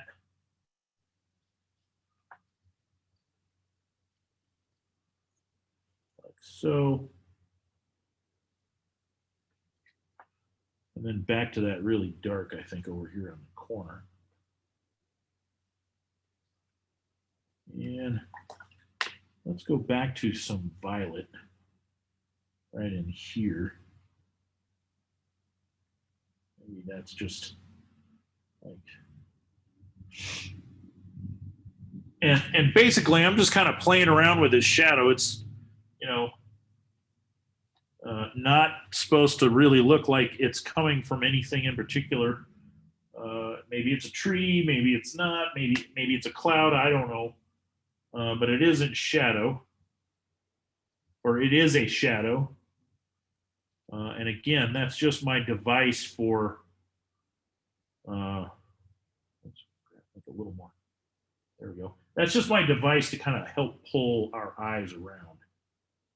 Let's see, do I want that to come back up? I kind of feel like maybe there's something like this is up here more.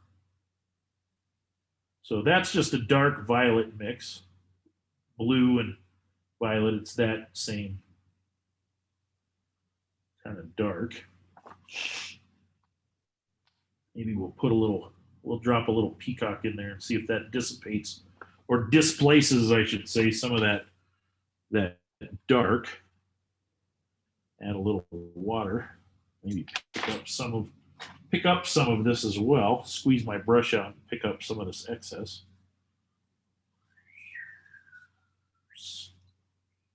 Just like that.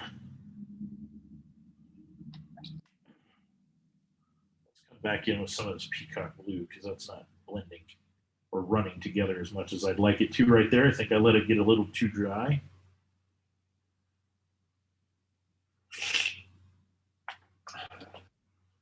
And then what I can do is come in, while that's still wet, I've got my number 6 round, and I'm going to grab a little of this kind of violet, and I'm just going to darken it a little bit with a little, so I've got that dark violet that I made here, and I've got this kind of dark green, blue, violet mix here, and I'm just going to grab a little of this darker violet and add it to this to make an even darker color. And I'm gonna add a few like little weedy, kind of shapes coming up from, maybe there was something, some grass kind of coming up in here, like so. Doesn't have to be perfect, just, along the fence line, there's always a little bit longer grass, right? At least in my experience. I'm going to grab a little of the Hooker's green blue mix here and switch it up so there's a little bit of, and all that is just making it look like, oh, well, there's a little clump of something here, and that helps sort of ground these posts into the into the ground. Couldn't think of the word I was looking for there, but it sort of helps get these sort of locked down so they don't look like they're kind of floating there. Just kind of, so they look like they're coming out of the shadow and out of the ground because of this. Now, when this dries, I can come in and add some even darker bits to help that.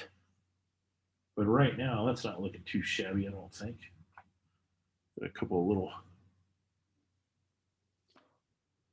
bits like so. Yeah. While I'm at it, I can come in with a really dark, and this is just that dark neutral over here that I made. I can come in with a fair amount of that. I want to roll my brush so it's nice and pointy, and I'm going to add a little bit of a piece of wire here, just like that. I don't know if you could see that. Let me zoom in on that so you can see what I'm talking about. I'll add another one right in here. like so. Maybe that comes around, whoops, not how I wanted to do that. That comes around like so and ties into that. Maybe there's another little thing. Maybe this one kind of comes around. And yeah, I mean, I doubt that any fence is really built, like this, but maybe there was a gate over here and they wanted it more solid or something. Yeah, there's probably, more fence posts, but I'm just going to make that wire kind of come off like so.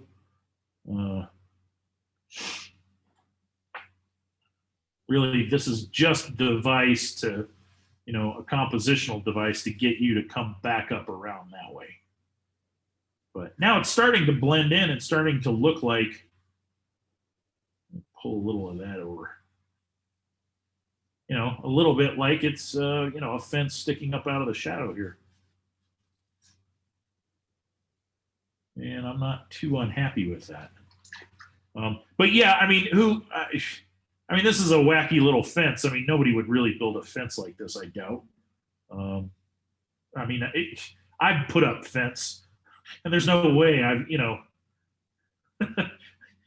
this is a really shoddy fence, but it makes it more interesting. A perfect little line of fence is just not as interesting as something that's a little beat up and weathered, fallen over.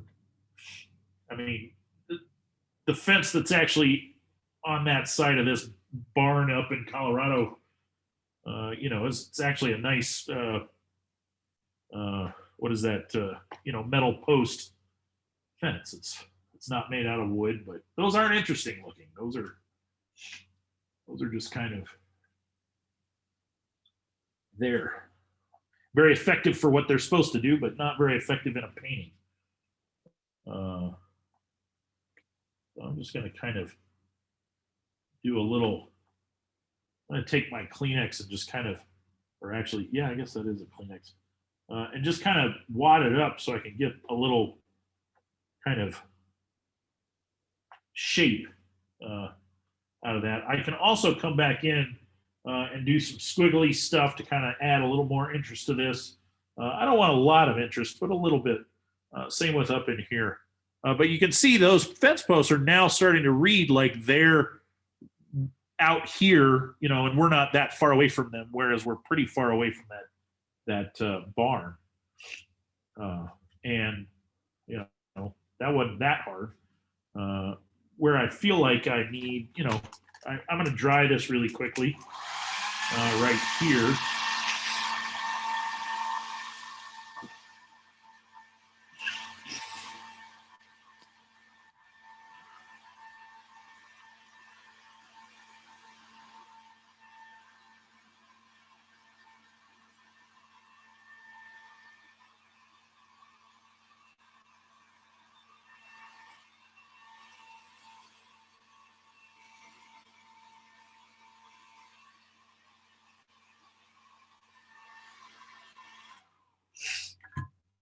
And I can come in if I want and actually, let's do a little, is that dry? Yeah.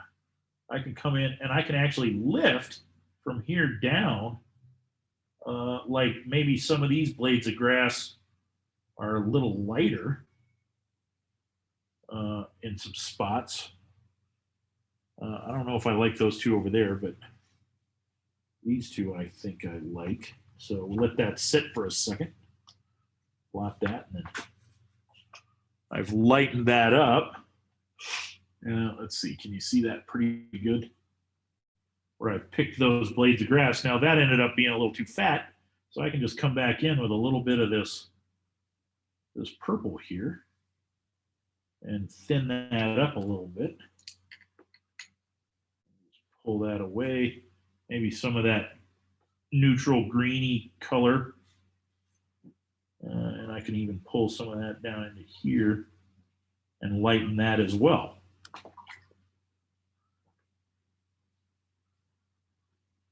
Yeah. Maybe over here on this side, instead of being lighter, maybe I want those to be darker. Let me just grab a little of the darker paint. And now I've got, you know, a little bit of darker something to go. When that dries, I could add a little more. Maybe we'll add just a hint of light right here. I'll just pick up a couple of those little guys. Let's see if I can do this with my elbow.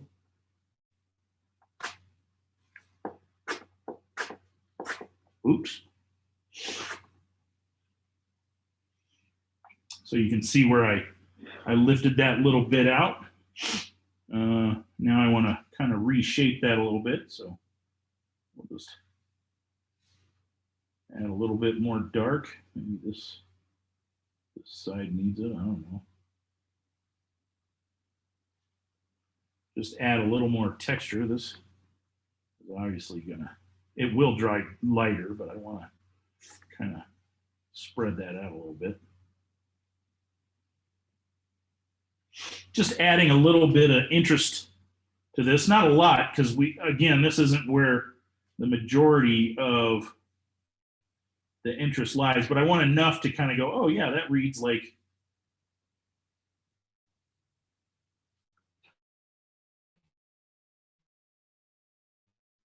you know, grass that's,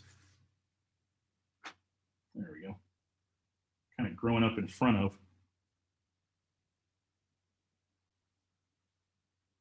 these fence posts. And so just by lifting that little bit out, maybe this needs a little bit of lift, a little bit of light right there.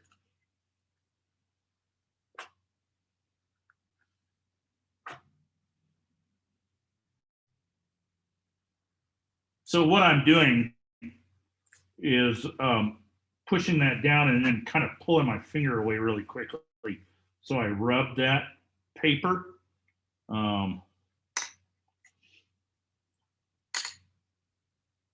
To get that little lift of white or light. And you know, these are things from 2 feet away, nobody will notice, but if they're a little closer, you know, it's just a little detail that's there.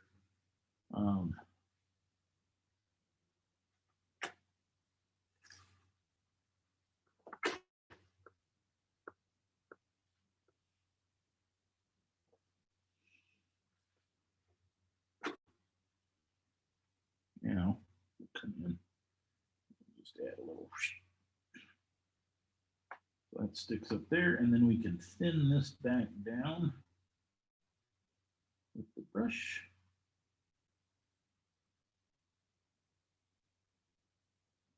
Yeah, come on, get that point the right direction. Yeah, not too bad. Maybe this is a little too light, so let me go back in and add just a bit more dark there, just to help that out a little bit.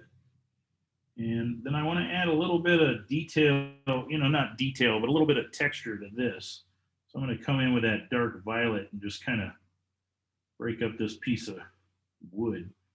It's kind of I don't know, maybe that's like a little, you know, nub where a branch was sawn off or something. So, yeah, I don't really care for that shape, so I'm just going to lift some of that back out, and then I'll be happy with it. Yeah. So the cool thing about this fence, because I chose to lift out some of this and paint over, it's not as bright as what I really want you to be paying attention to. You know, there's not as much going on. There's contrast, but there's enough to kind of go, oh, I'm following this over to here. Yeah. I do need to do a little something or other up in here for before we're done, but I think I want to work on the sky now. Well, before I do that, let me dry this really quickly because I feel like maybe I want to. Well, no, let me just dry this. It's mostly dry. I just don't want to accidentally drag my hand through it.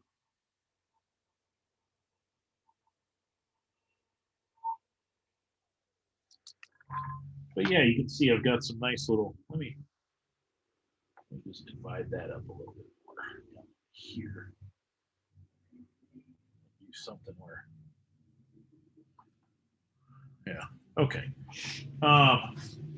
So let's work on this sky a little bit. Oops.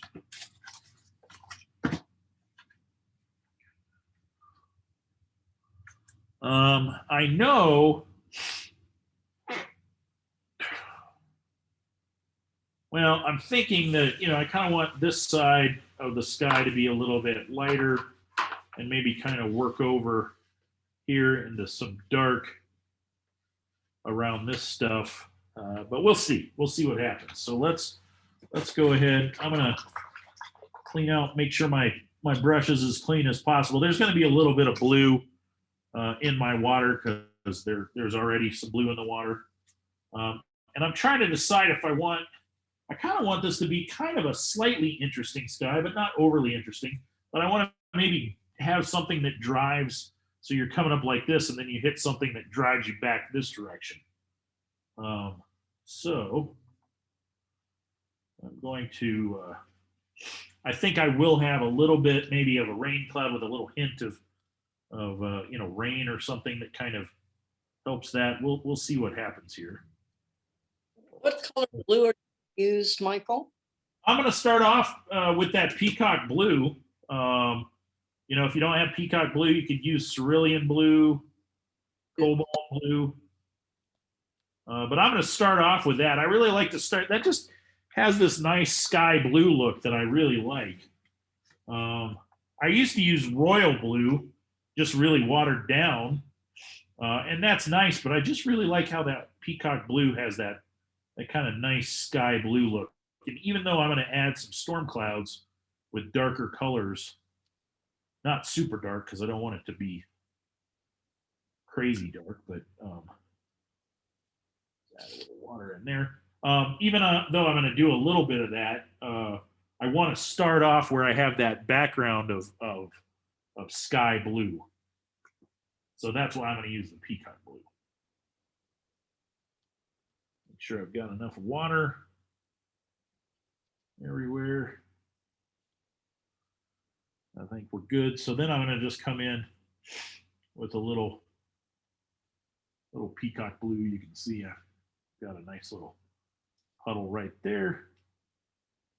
And I think I'm going to start placing it right here. Now, and then maybe we'll just kind of come over here with a little lighter blue.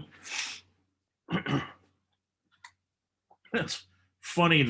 On my monitor, it has a little pink tint to it. I don't know if it looks like that to y'all, but it doesn't in real life. But on my monitor, it does, and I kind of like how it looks. But so we'll just come in with a little lighter peacock blue, like watered down wash of peacock blue right in there. A lot of what, very little pigment, mostly water that I'm using for this. I don't know, maybe I'll just have these sweeping kind of clouds there. I don't know. We'll see how this turns out.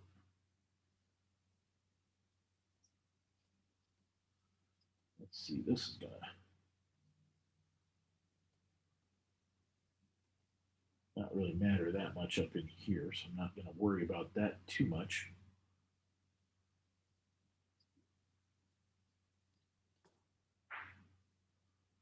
Excuse me.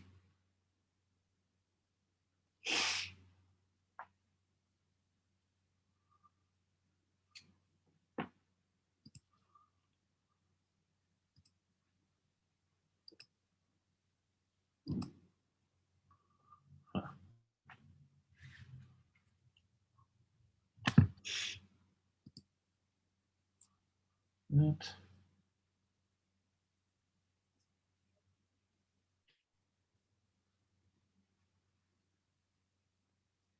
Kind of like that. That kind of sweeping.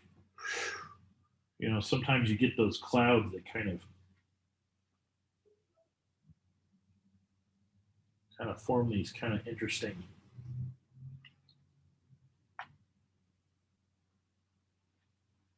kind of streaky lines.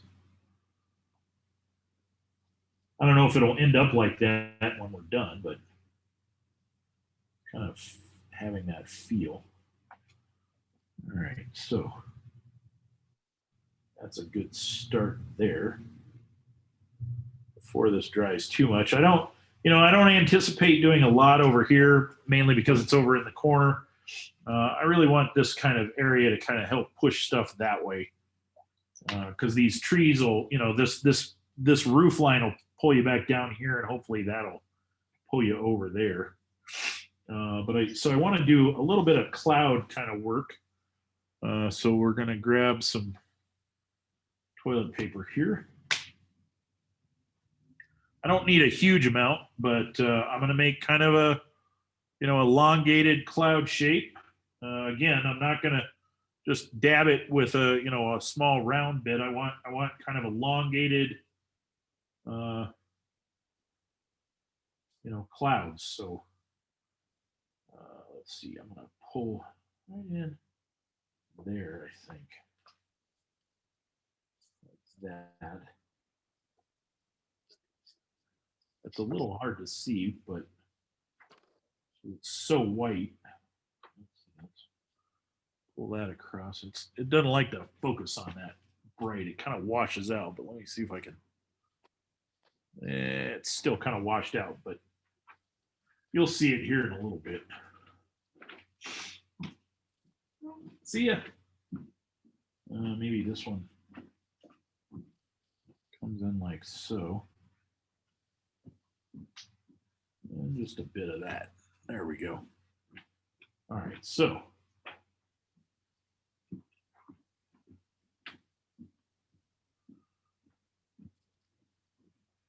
yeah, I think that's it's a little hard to see on camera. I don't even think I can.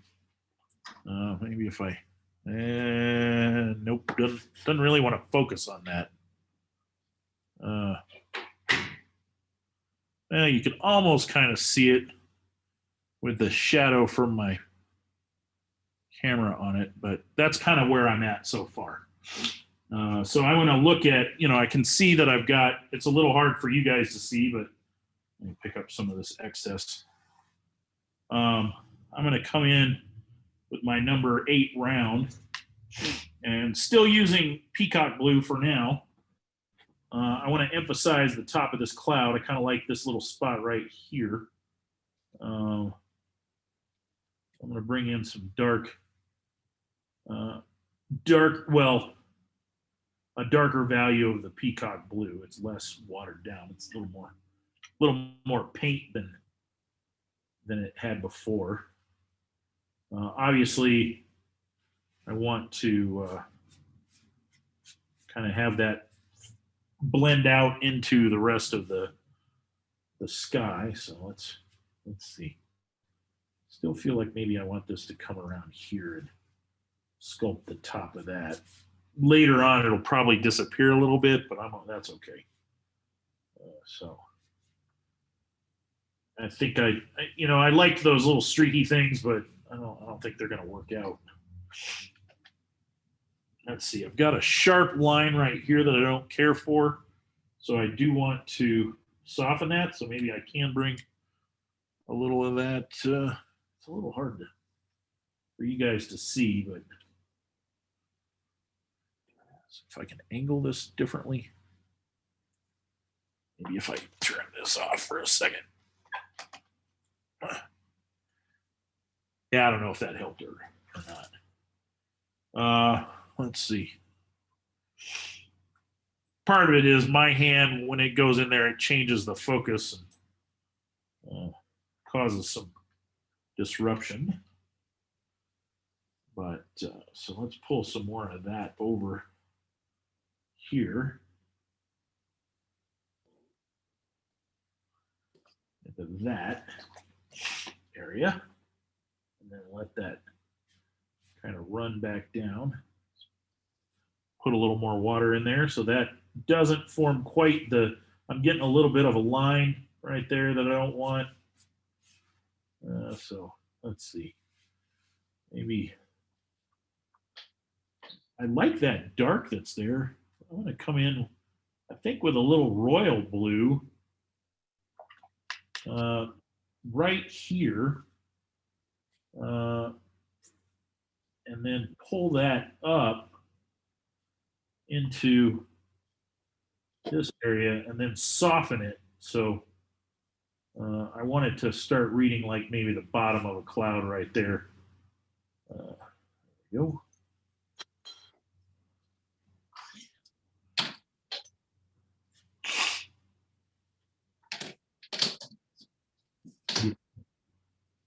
Maybe the lower half of one cloud and the top part of another cloud that's right here. This can kind of come out this way, maybe.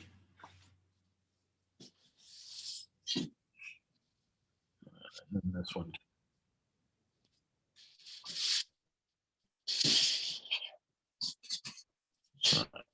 Where I'm getting a little too much of a sharp line, I can come in and add a little more water and soften that up. Let's see. I am going to darken this up over here. I think what I'm going to do is actually come in with some royal blue right in here in this area. Kind of change up the shape of that tree a little bit. So again, this is royal blue. I don't really like that shape, so I'm just going to get rid of that bit there. Yeah, okay. So just a little darker over in this corner. What's that? Oh, I'm sorry. I didn't know. I said I don't have royal blue. Oh, well, so if you have something like Prussian blue or Antwerp blue, or you could take a little let's see, Cobalt. yeah, a little cobalt, mix in a little green and violet and get kind of a darker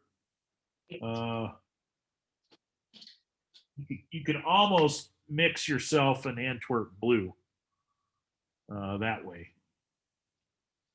So if I took a little cobalt, let's do that. I'll just do that over here. I've got a little cobalt right here. And if I take a little bit of this green, Uh-huh. add that, yeah, that, I don't know if you can see that really well. Yep. Let me, you know, I grabbed the cobalt, which is this, and then I grabbed a little of this green Okay. and mixed it in, and see how that just kind of darkened it up and made it a little stormier looking, I guess. That's a good way to get that kind of dark, stormy. In fact, I'm going to use a little of that because I really like how that turned out.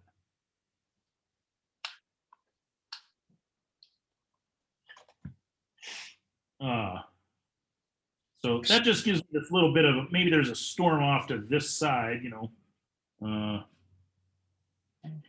or something, and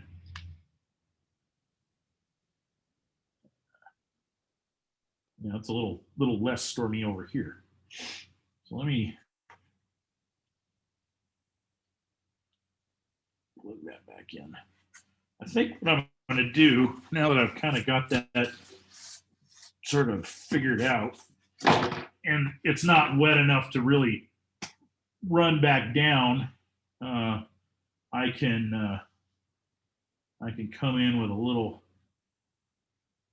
Well, I don't even know if I need rain. I think I can just make it look like maybe it's moving in. You know, some sort of little weather front thing moving in just by painting some shadows on the bottom of these clouds here. let's soften that. So basically I got my, I cleaned my brush out and then I dabbed it on my towel, but didn't really wipe it off. So there's still a fair amount of water in it. I just sort of blotted it. And that's all I'm doing here is just kind of making this dark. Let's pull that down. Making this kind of dark area back there that'll help, you know, catch your eye and pull you back down into the barn here is really what I'm looking at.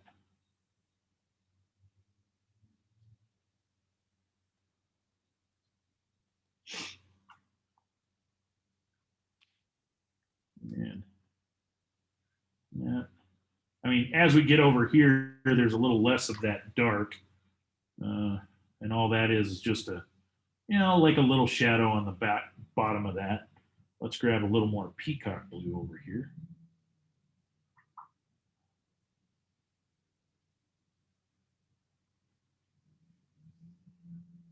Pull that in.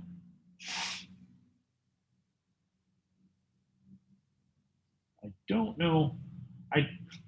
As much as I kind of like that streak, it's pulling everybody, you know, it's pulling my eye out of the painting. So I think I need to, and later I'll probably fix that with another, you know, that kind of spray bottle technique that I've shown you guys before. I want to pick some of that up because I don't like that shape that was right there. Again, it'll probably get covered up with some of that spray bottle, but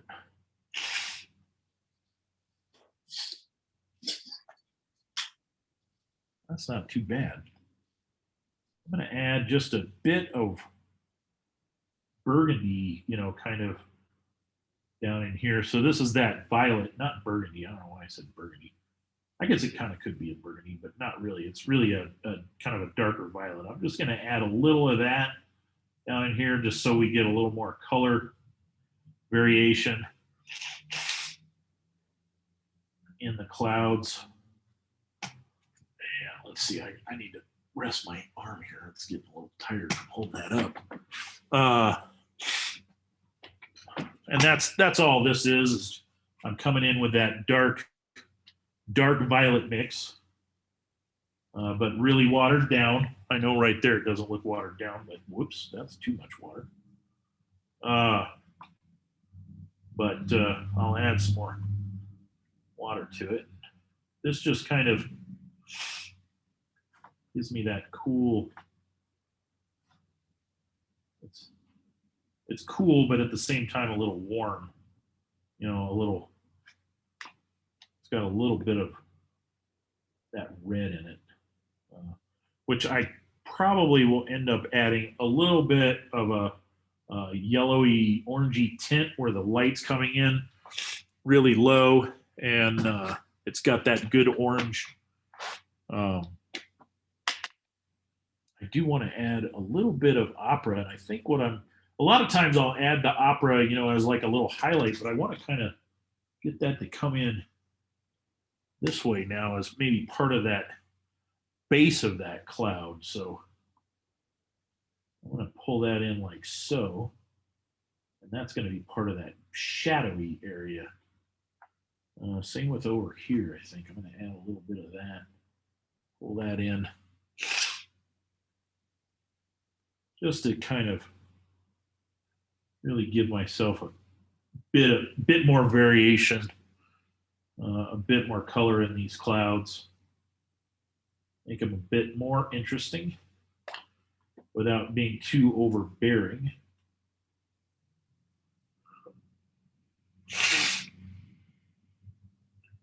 Let's see, a little bit of that right in here, maybe.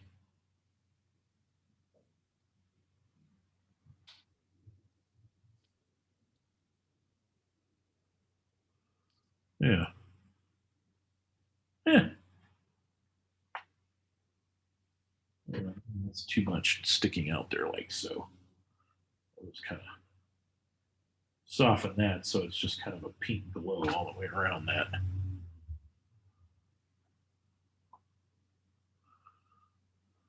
That's hard. And then I do want to come in with just a bit of that permanent yellow deep. So I'm going to grab a little bit of that, mostly water.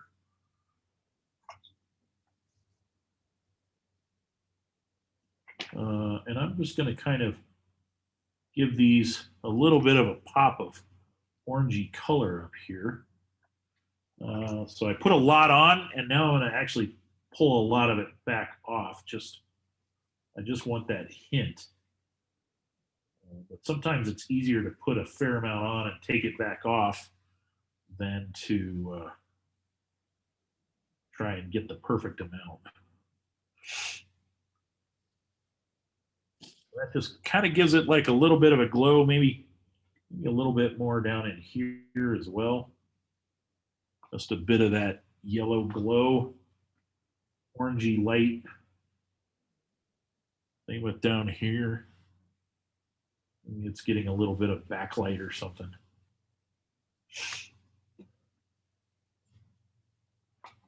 Yeah, and then I definitely want a little bit, I think, right there. And that time I picked up a little bit of permanent yellow orange, which is okay. I want a little bit of that in there. So that seems like too much paint, I know. But I'm just going to kind of pick it back up and roll that brush over some area there. Just kind of using the side of my brush. And then I can pull that up into there. Yeah, and that's kind of an interesting, just a little bit interesting. I could even add maybe a little pyrrole orange in there just to give it that salmony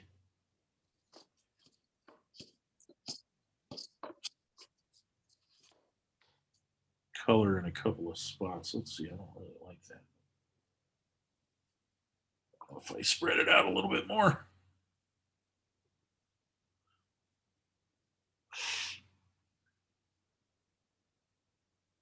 That.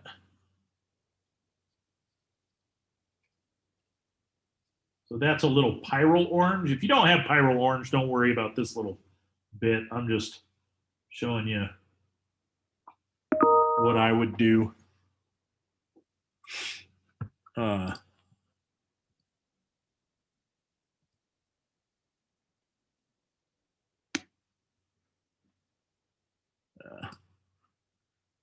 I just got an email from Janie saying that her new computer is supposed to arrive tomorrow.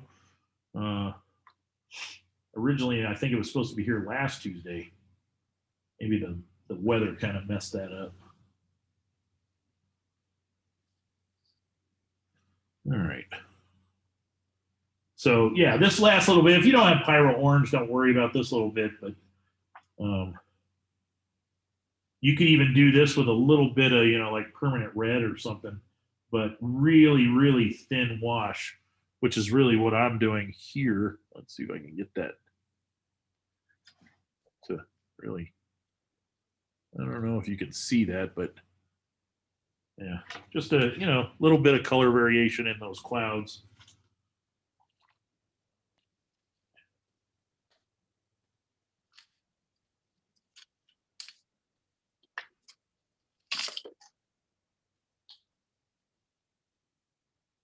So that we've got some sunlight bouncing off of them. Makes it a little, just a touch more interesting.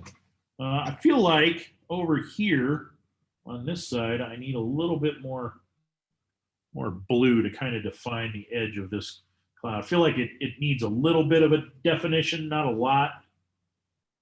So I'm just going to kind of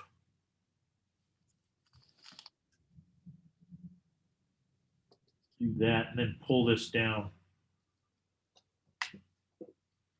like so. This needed a little bit darker, like bit more peacock blue, I think. I don't really care for that shape, so I'm just going to kind of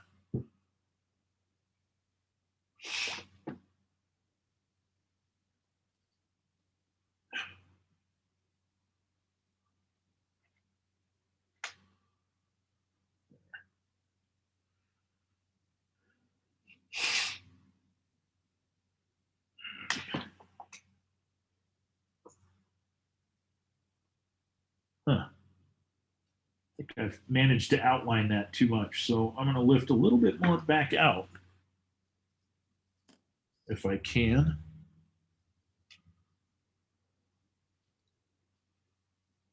Find a clean spot on there. I may have let it dry too much. Yeah, that's all right. Okay. So there's the sky. I think that's not too shabby. Let's lift a little bit of this out.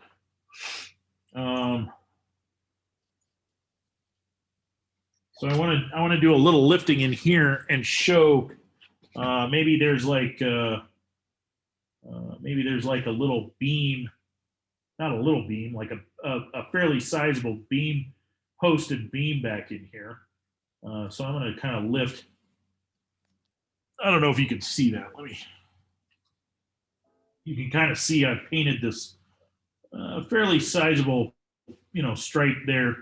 And maybe there's a angle bracket coming in like so. Maybe another one over here.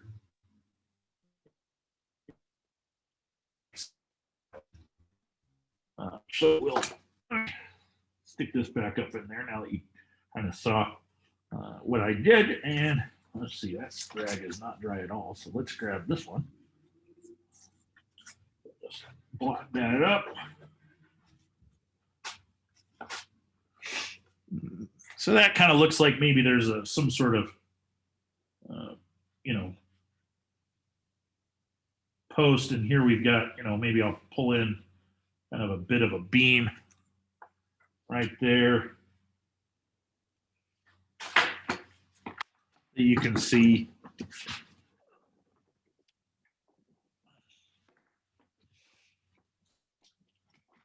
Maybe there's something, maybe this comes down. I think this needs to come down a little bit more into there.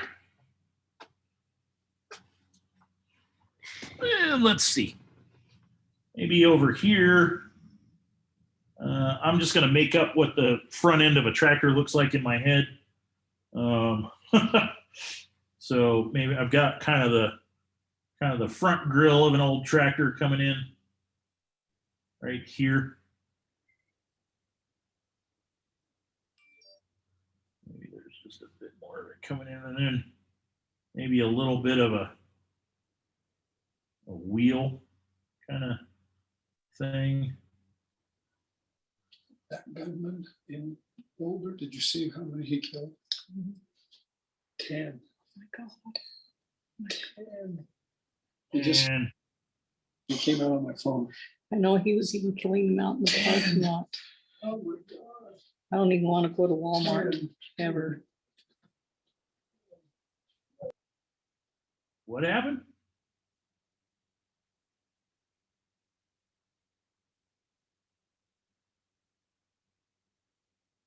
There. So that's kind of the front of a, let's see, I don't know how well you can see that. Just pull that down. It doesn't have to look exactly like the front of a tractor, but it kind of does. It's parked back in there, kind of sticking out. Maybe there's a barrel over here or something. Kind of over some sort of, that's probably too big, but that's all right. Yeah, that's definitely too big.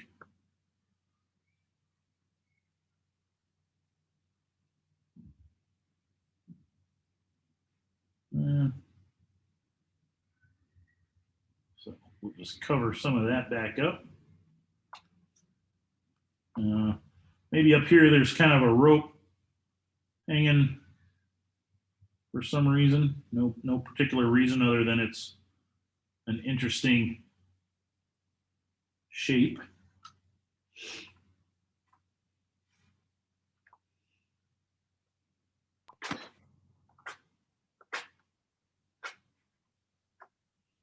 Some sort of junk. It could be chains. Who knows what that is? Doesn't. What do you What's put that? put on the left side there? A barrel? Yeah, it's kind of a barrel. It's not my best barrel, but All it really is, I mean, it almost kind of looks like a little F or an E. Yeah. I made it a little too big, so I went back in and painted a little bit more over it to make it smaller. Maybe there's some sort of, I don't know, kind of thing leaning up against that.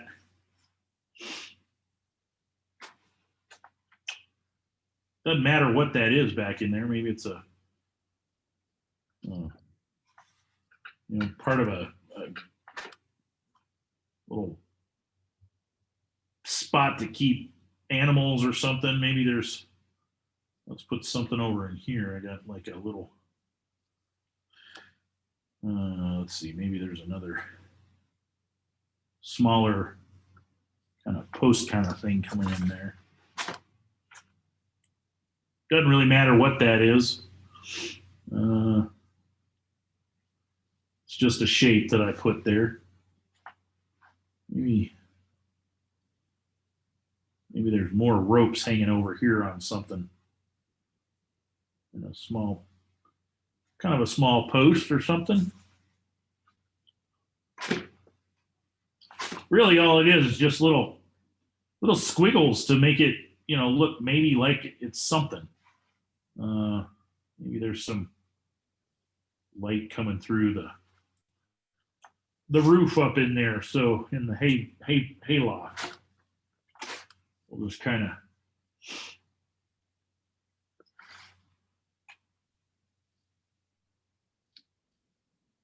of put some more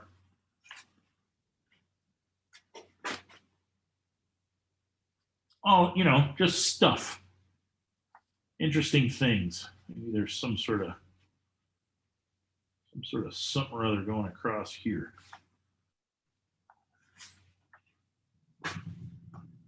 I don't know what it is. Doesn't matter. It's just kind of an interesting shape. And then what I can do is I can come back in with some of this dark. Like we'll just come in right here. Maybe just kind of clean that up a little bit.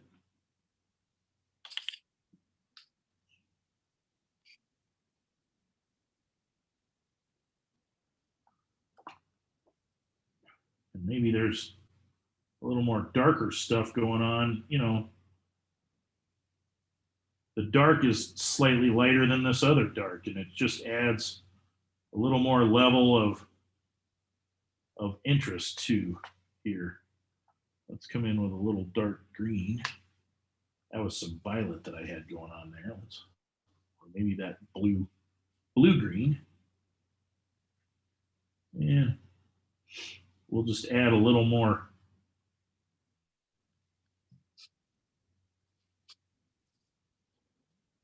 dark in a few spots just to really make that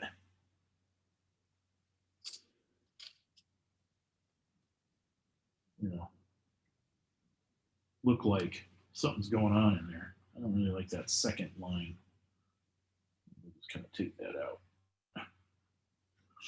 And if I think it needs more later, I can come back and add a little more. I do feel like this needs something. This is not reading quite right. So this is just some kind of final little, let's see here. What I just think it needs a little more texture. It's just a little too flat. And so what I'm going to do is come in, I think, with some darker oranges, maybe a little pyro orange, actually. That's what I'll use. And just add a little more shape and tick marks and things that look like grass. So I got a little pyro orange right there. Maybe that'll feed into a little, let's see, what is this? This is, maybe we'll use a little Scarlet Lake. I haven't used that in a while. If you don't have, you don't have pyro orange and Scarlet Lake, use a little permanent red or whatever red you have, and a little of the, like a cadmium orange, or I'm using that permanent yellow orange, which is the same as cadmium orange, or very similar. We'll just add a little more just a little more interest. And we'll soften some of this. Just kind of like that.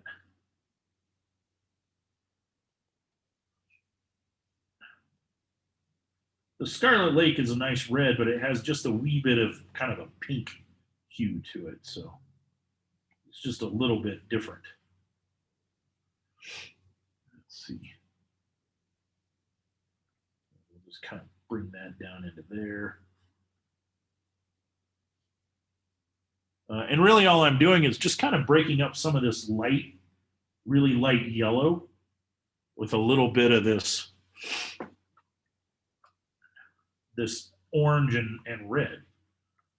So down here, I'll just soften that edge. Maybe up here, I want to soften this edge a little bit so that it blurs the line. I'm sorry, my hand was in the way.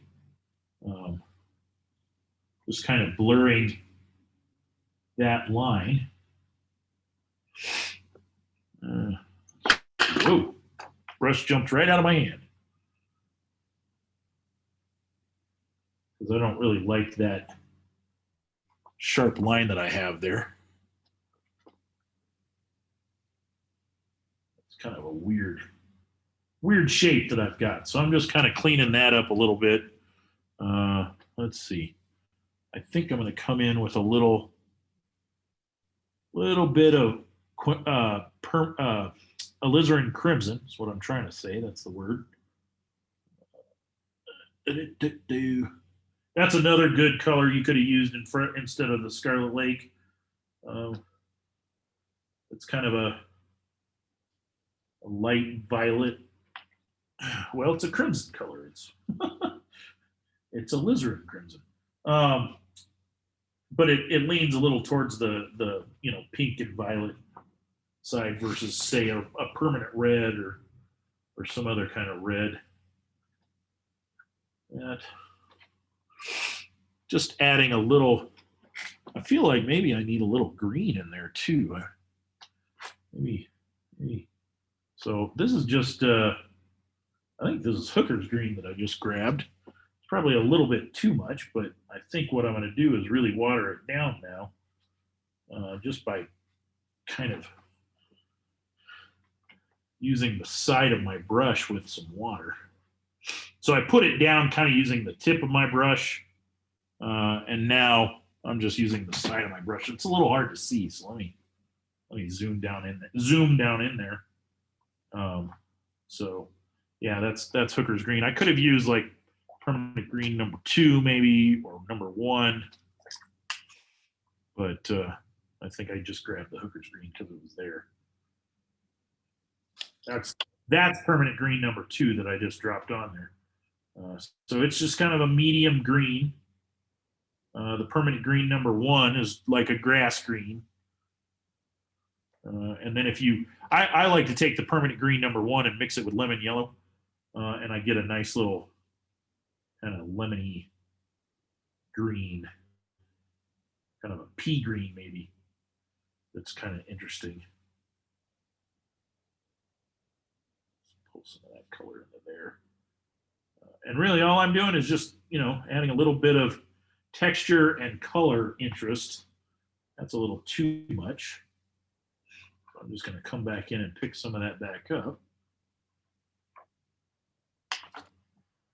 Let's come in with a little green over here, just to kind of push that back in the distance there.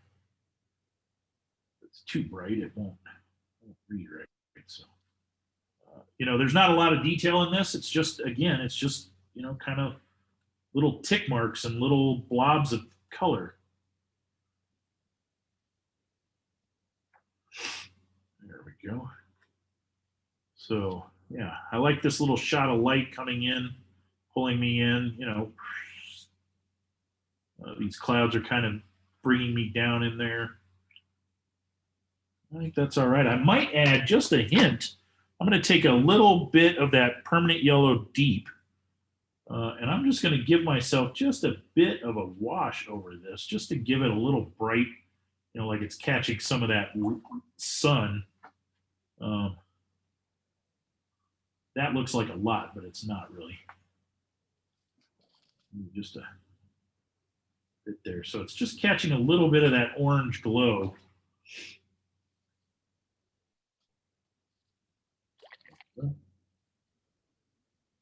And if I feel like it's too much, I can come back in and blot that a little bit. Yeah. I don't think that's too bad. I could even, if I wanted to pull it a little further into detail, I could, oh, hey, it's 9 o'clock. I didn't realize it was that late. I could come in and add a few, like little streaks of, maybe, there's like a layer here of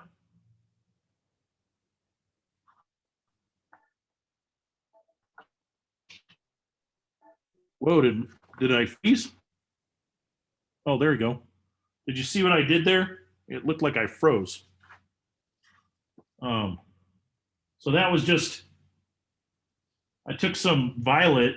Now I've grabbed a little scarlet. I don't even know. It was like quinacridone something. It could even be like an opera that I grabbed and mixed with something just to lighten up. But I'm adding a few little strokes of. Let me pull that down in there so you can really see what I'm talking about. I'm just adding a few little darks and things. Let's come in with a little.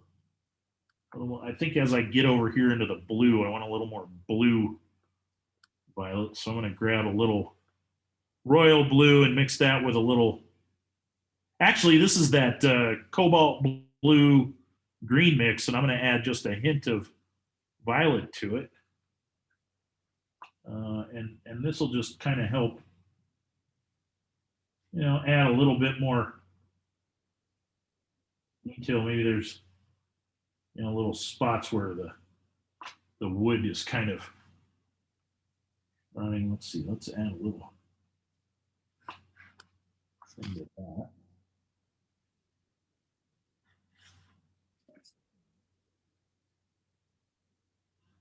I'm going to just darken this ever so slightly.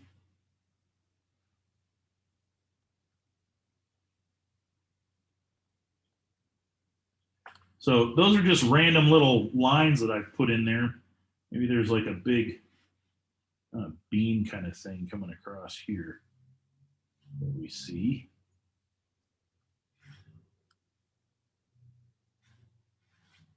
And then there's going to be some bigger boards on here. Let's do a little few over here as well. So just to give it a little texture, that I think feels like it needs to be a little brighter violet than what I was using. So let's just. So all that is, what I did was I just took that dark violet that I was, and I added a little opera to it, and it just made it a little brighter, a little less dark. And all I'm doing is just adding some little strips, some little tick marks that look like cracks in the boards, or spaces between boards and stuff. Let me go back and grab a little of that. Maybe there's a few. Whoop, that was a little dark, but that's all right. And that's all I'm doing here is just kind of finalize, adding a fine little bit of tea. I'm not painting every board. I'm just, grabbing a few, showing them.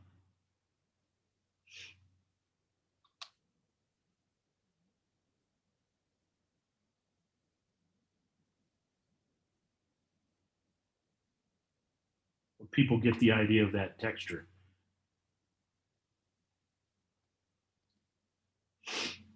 Yeah, that's not too bad. What do you guys think?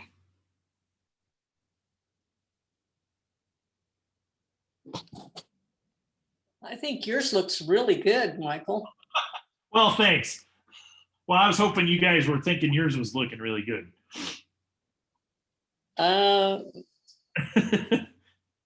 Improvement. I could do a second one. All right, yeah. I want to add just a bit more of that opera to this, just to really help that glow a little bit more. I think it does need a few birds over there in the sky, so I'm going to grab a little of that dark cobalt blue green mix that I made that really basically looks like Antwerp or Prussian blue. And I'm going to put a few, maybe I'll put one right there. Maybe there's one kind of low in the sky over here in front of the mountain.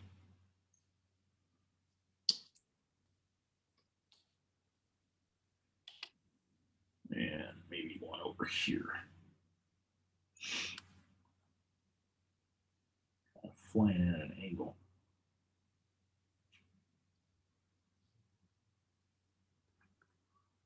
Yeah, okay.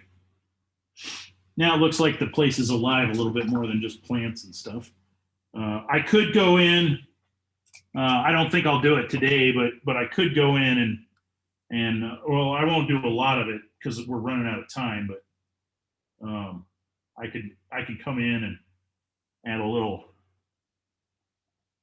texture to that.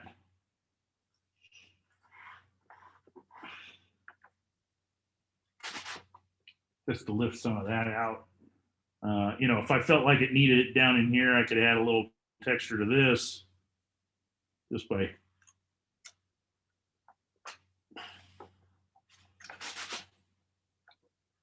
I don't know if I like that texture that I added, but great thing is I can always paint over it. Maybe just add a little of that just to knock it back a little bit more.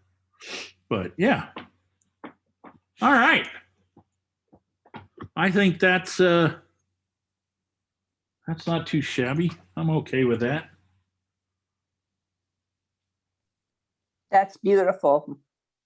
Well, Yeah, it is. It's gorgeous. yeah, I think I'll still probably come back in and add that kind of overspray of blue out this way. But you guys have seen me do that, so I'm not gonna waste our time with that. But yeah, that's not. I'm fairly pleased with it. I like the glow that I've got going on here on these things. They really read like they're in front of that shadow, even though I painted them after I painted that shadow and after I painted those trees. I like how they kind of, the dark of this one sort of disappears into the tree though. And you kind of get that lost edge. So I'm happy with that. I like how I've got a few little lost edges in the roof line as well. That's something I'm happy with. So Yeah, it all looks wonderful. yeah, I think My sky kind of ruined the whole painting, but you know, oh well. well, why don't let's see, we're over, but if you guys want to stick around, I can look at some of y'all's if you want me to look at your paintings. Let me remove the spotlight here. And let's go to, well, a regular view. So I moved this over onto my bigger screen. I was having a little, well, I was waiting to see if people were logging in late, and it's easier out of my peripheral vision if it's over this direction more from where I'm painting. So let me move this back over here. So yeah, anybody want me to look at your painting? And I'll be last so I can keep working on it. okay. Add a little here and there. All right. What's that? That I need help with my sky. If you, okay, let me, if I remember how to do this. Put the camera on. Well, oh, okay. I see what you're doing. Okay, so let me grab. Hold Here, it. Yeah, hold it right there. That's pretty good, right where you're at. Actually, pull the camera out a little bit further. There. Okay. Perfect. Hold it right there. Got it. I think it looks great. Yeah. So let's. I had trouble with the very bottom because I didn't leave any space. I blended it all together, and I guess I can go in and white it out, right? You can. Yeah. Let me get a better look at it here real quick. Okay. Yeah, I see what you've done. So let me share the screen. Let's go to desktop number 2. Share. Let's move that out of the way. And move that over. And yeah, so what you're saying is you think there's a little dark down in here? Well, yeah, and I blended it too much together. I mean, the colors are pretty, but you know. So what But I would do is I would you know how I was just painting, like little scribbly things Huh? on there with my brush. Basically, real quick, let me stop sharing Yeah. and I'll show you. So basically, I was holding my brush like this. And I was just painting again. If the bottom of the screen is my paper, I was just kind of moving it back and forth. So like in that kind of a fashion, just making little, and it's just water that I'm painting on top of that. Okay. And if you let it sit for a second, it's too hard. There's no way to demonstrate it in Photoshop. right, But if you you're saying if you do some of that down in here, just kind of scribble. You can even take like your toothbrush and either, where'd my toothbrush go? Let me go back to dots. screen. If I take it and I flick it like this, or and all I have is water in it, or I do this kind of thing with it over that, you'll get some really cool spotted kind of things. If you don't have a spray bottle like this one. I do. Yeah. Oh, do you have one that's No. got the? Whole bean, but I have one. Oh, does it do the odd size? Does it have those kind of things? It still may work if you kind of can just barely pump it so it kind of spits out. It'll work pretty good, but you can do a little of that. Okay. But sometimes I like the toothbrush. I think just hitting it against your finger like this, all over, and just spitting water all over, it'll come out in different sizes, and then you can come in and then just flick it like this to get smaller dots. I think that's really all that you need down there. What about in shrubbery to the left of the barn? Same Right. thing? So like on the trees here. Huh? Yeah, that's what I would just come in and scribble, do some scribbly, stuff through there. If I Okay. we'll pretend that this is it won't work it quite as well, but we'll just kind of, oh, see, that brush isn't big enough. Wah, wah. Let's try this one more time. Bigger brush. Not quite. Come on. Oh.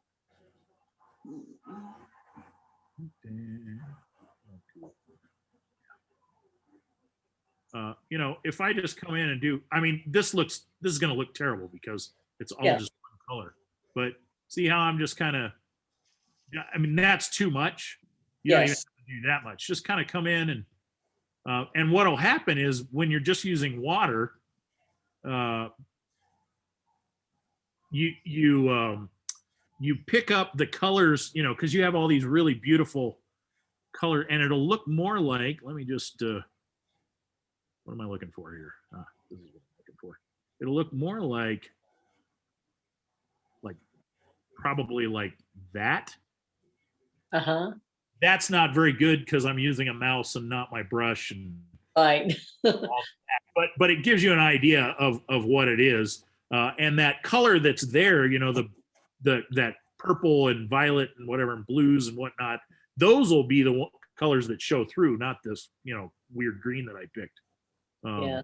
But And- you'll, you know, all this down in here, you can add that, and then, you know, just little thing. I mean, that'll just that almost looks like weird, I don't know, some like Egyptian or something.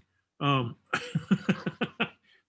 Uh, Yeah, when I finished it, I thought, oh my gosh, I forgot to leave spaces because all the all the color ran together. yeah, that's okay. But I also, you know, I think if you can add little random spots of, you know, stuff as well with the toothbrush or with the spray bottle. Like this is really nice what you've done in here. I think that'll work. And then if you can soften, what I would do is soften, like soften this area here. Your pointer. Oh, okay, I see. Yes. Where I'm softening that and this. Okay. As you get closer to the edge, like, I don't know, I need to do a little of that on mine. Like, and what I do is generally to do that softening is that's when I spray that blue all the way around. But if you don't want to try that, just try softening this. The smudge tool doesn't work that well in Photoshop when it's Just with flat brush, you're saying? I mean, with the yeah, with a little water, just come in and kind of scrub that line just a skosh right over in here and here, and definitely over here to kind of blur that whole area. I didn't. You went to something else, so I went to something else. Oh, And that's all good. I actually haven't done that too much in mine. That's where I usually paint that blue. That's what does it for me. I paint that blue and it kind of hides these sharp lines a little bit. You know, when I spray the blue. Uh-huh. But another way is just to come in and kind of, you know, blur that a little bit with this just water, and then you can pull these dark paints kind of down here. You'll still have light, but it won't be quite as bright, and it won't go boop off the page. Right. So that's really all I mean by that, is just to kind of you know, soften that. Okay, I will. And what about my sky? I think that looks really nice. I think you've got a really pretty sky there. I don't know that Oh, you know, I might soften some of this right here. That's a little sharp. So I might come in and try and lift a little bit of that out and soften it just a little bit with just water. Maybe even this bit right here, but the rest I would just leave as is. I think Okay. yeah, I I will. think it's quite nice. Yeah. Yeah, good job. Okay, thank you. Michael. I will go to work. You're welcome. Yeah. Yeah. Who wants to go next? Tommy, I see you're holding yours up. Let me get you up there and grab the, well, come on. How pretty, Tommy. Oh, that's so nice. That's Love looking it. really nice. Really pretty. Get in there real quickly and got it. Good job. You can set it down. Yeah, oh man, that's something else, I think. That's a really nice. Yeah, boy.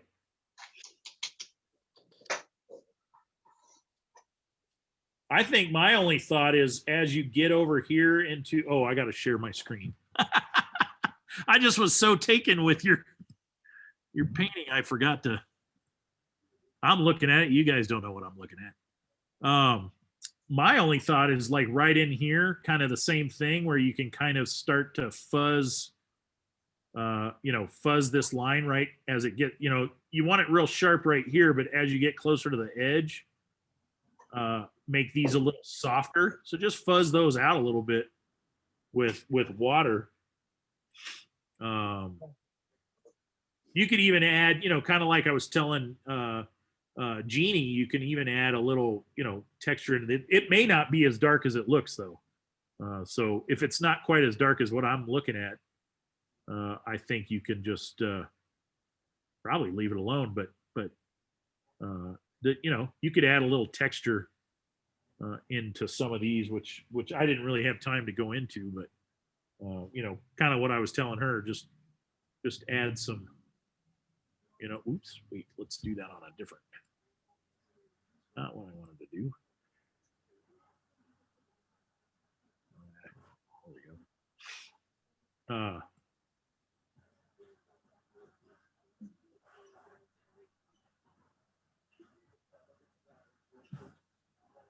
If I, you know, just pick up some, that may be a little too late.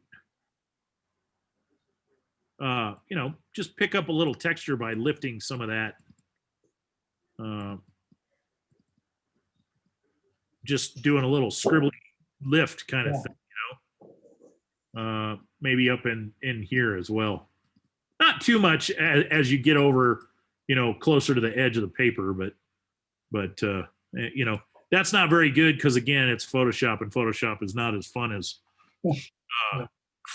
as watercolor, but you kind of get the idea.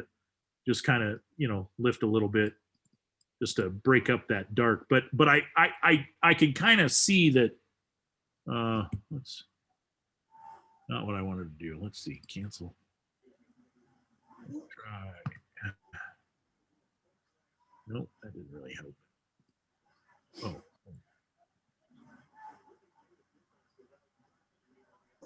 Yeah, that didn't really help.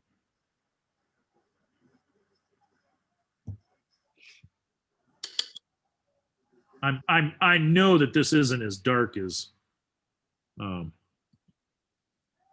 it looks on my screen, because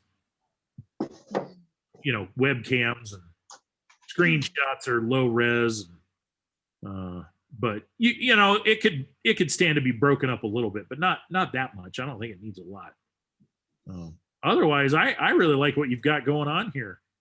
I might make this face just a touch darker, not as dark as this, obviously, but just, you know, just a little bit darker.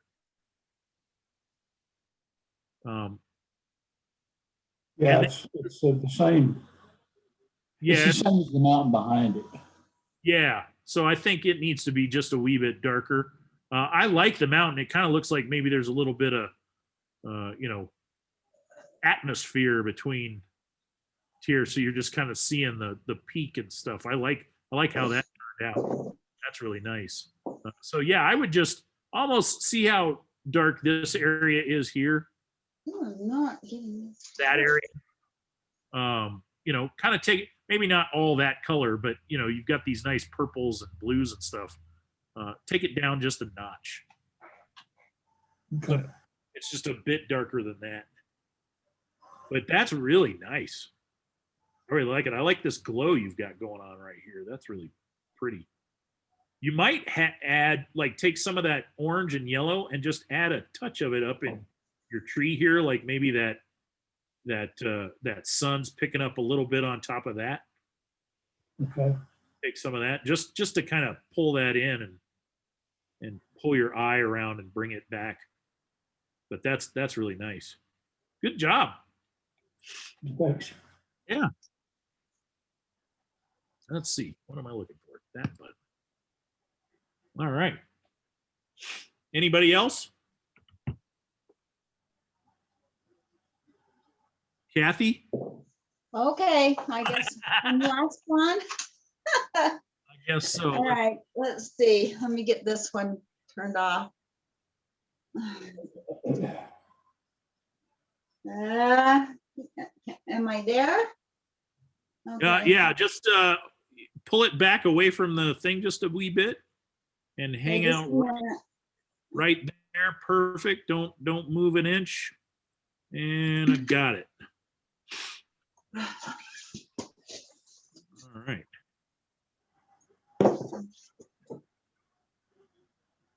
Let's come over here. And I'll remember to share the screen this time before I start talking about it. That's really nice, Kathy. That's really pretty. Your trees look real, not like mine. They look- Well, thank you. Yeah, I think you've done a nice job on this. Thank you. I think, this, you've got this nice glow in the grass here. I might just do a little tiny wash of some of this orange up on the roof. Okay. Just because you're getting this nice light coming in here. So I think if you just do a wee bit of that, and it could even just be like right in, I'm going to draw on your thing, but just right in this kind of area, then, just feather it out. Okay. Just a little hint, like it's catching it right up here on the tippy top Okay. or something. And it could even come down into here, but I'm thinking just like a little bit of orange right in there might help that glow. Tommy, you might think about that too on your. You could just hit just a wee bit of that just right in there. Sorry, I went back to that. That occurred to me after I was looking at this one. Yeah, really, I think this is really nice. You could hit a, if you wanted to, you could put a little hint of that orange on these fence posts as well, but it doesn't need a lot. And I like that. I might pull whatever this color is out just a little bit more into here, Okay. just because it kind of stops right there. It doesn't have to Oh, like the whole thing. Like you could just pull out, some of it where I've drawn that green nastiness. yeah. Okay. Just pull some out and then just soften it. Just feather it out. Into this because I like what you've got going here. I just think maybe just a wee bit more of this dark, maybe whatever this kind of is. Okay. And you could, if you wanted, you could take just a wee bit. Let me.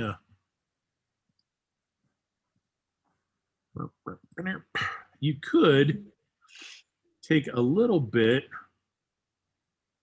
of a dark, and just give a little bit more definition to the.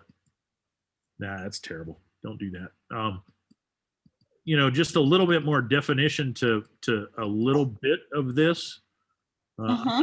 Doing very good job because again, it's Photoshop, and as awesome as Photoshop is, it's just not watercolor. Just to kind of punch that up a little bit, not a lot, just a little bit. Okay. In fact, probably not as big as what I've done. Probably just a little bit of a fine dark on part of this here. Maybe instead of down here, it's over here, and just a fine. Let me. I don't mind the thicker bit. On these posts. It could kind of get a little bit of that. Same with here, just to help separate it from the shadow just a bit more. Okay. But then like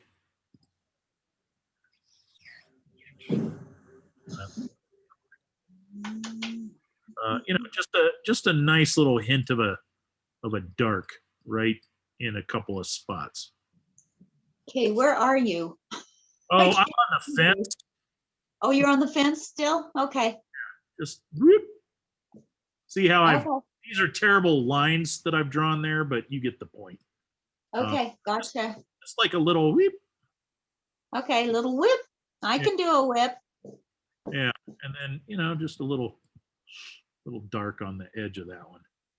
Okay. Yeah, it's just kind of a little bit to help pop that just as ever so slightly. It doesn't have to be a lot because this really isn't the most interesting. This isn't what you want the main point of interest to be. It's really again that device that pulls this up. Pulls the viewer's eye up into see your barn. So yeah. I mean, that's the way, like these birds, they do the same thing, They come up here. Oh, I'm gonna leave the page. Oh, I see a little bird here. Oh, there's another little bird, and that brings me back down into here. Okay. You know, that's so I think that's good.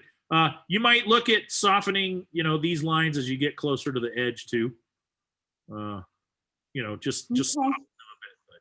really nice, really nicely On the- done. On the shadow, soften it up a little bit. Yeah, just you know, like right in this area. Right there. Okay, gotcha.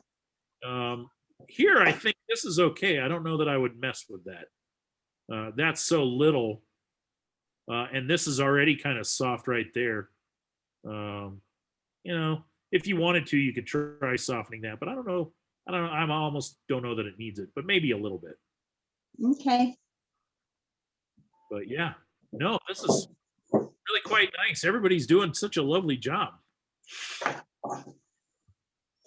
Anybody else want to show me? I think everybody's gone to bed. Everybody's tired. I'm like, it's after 9.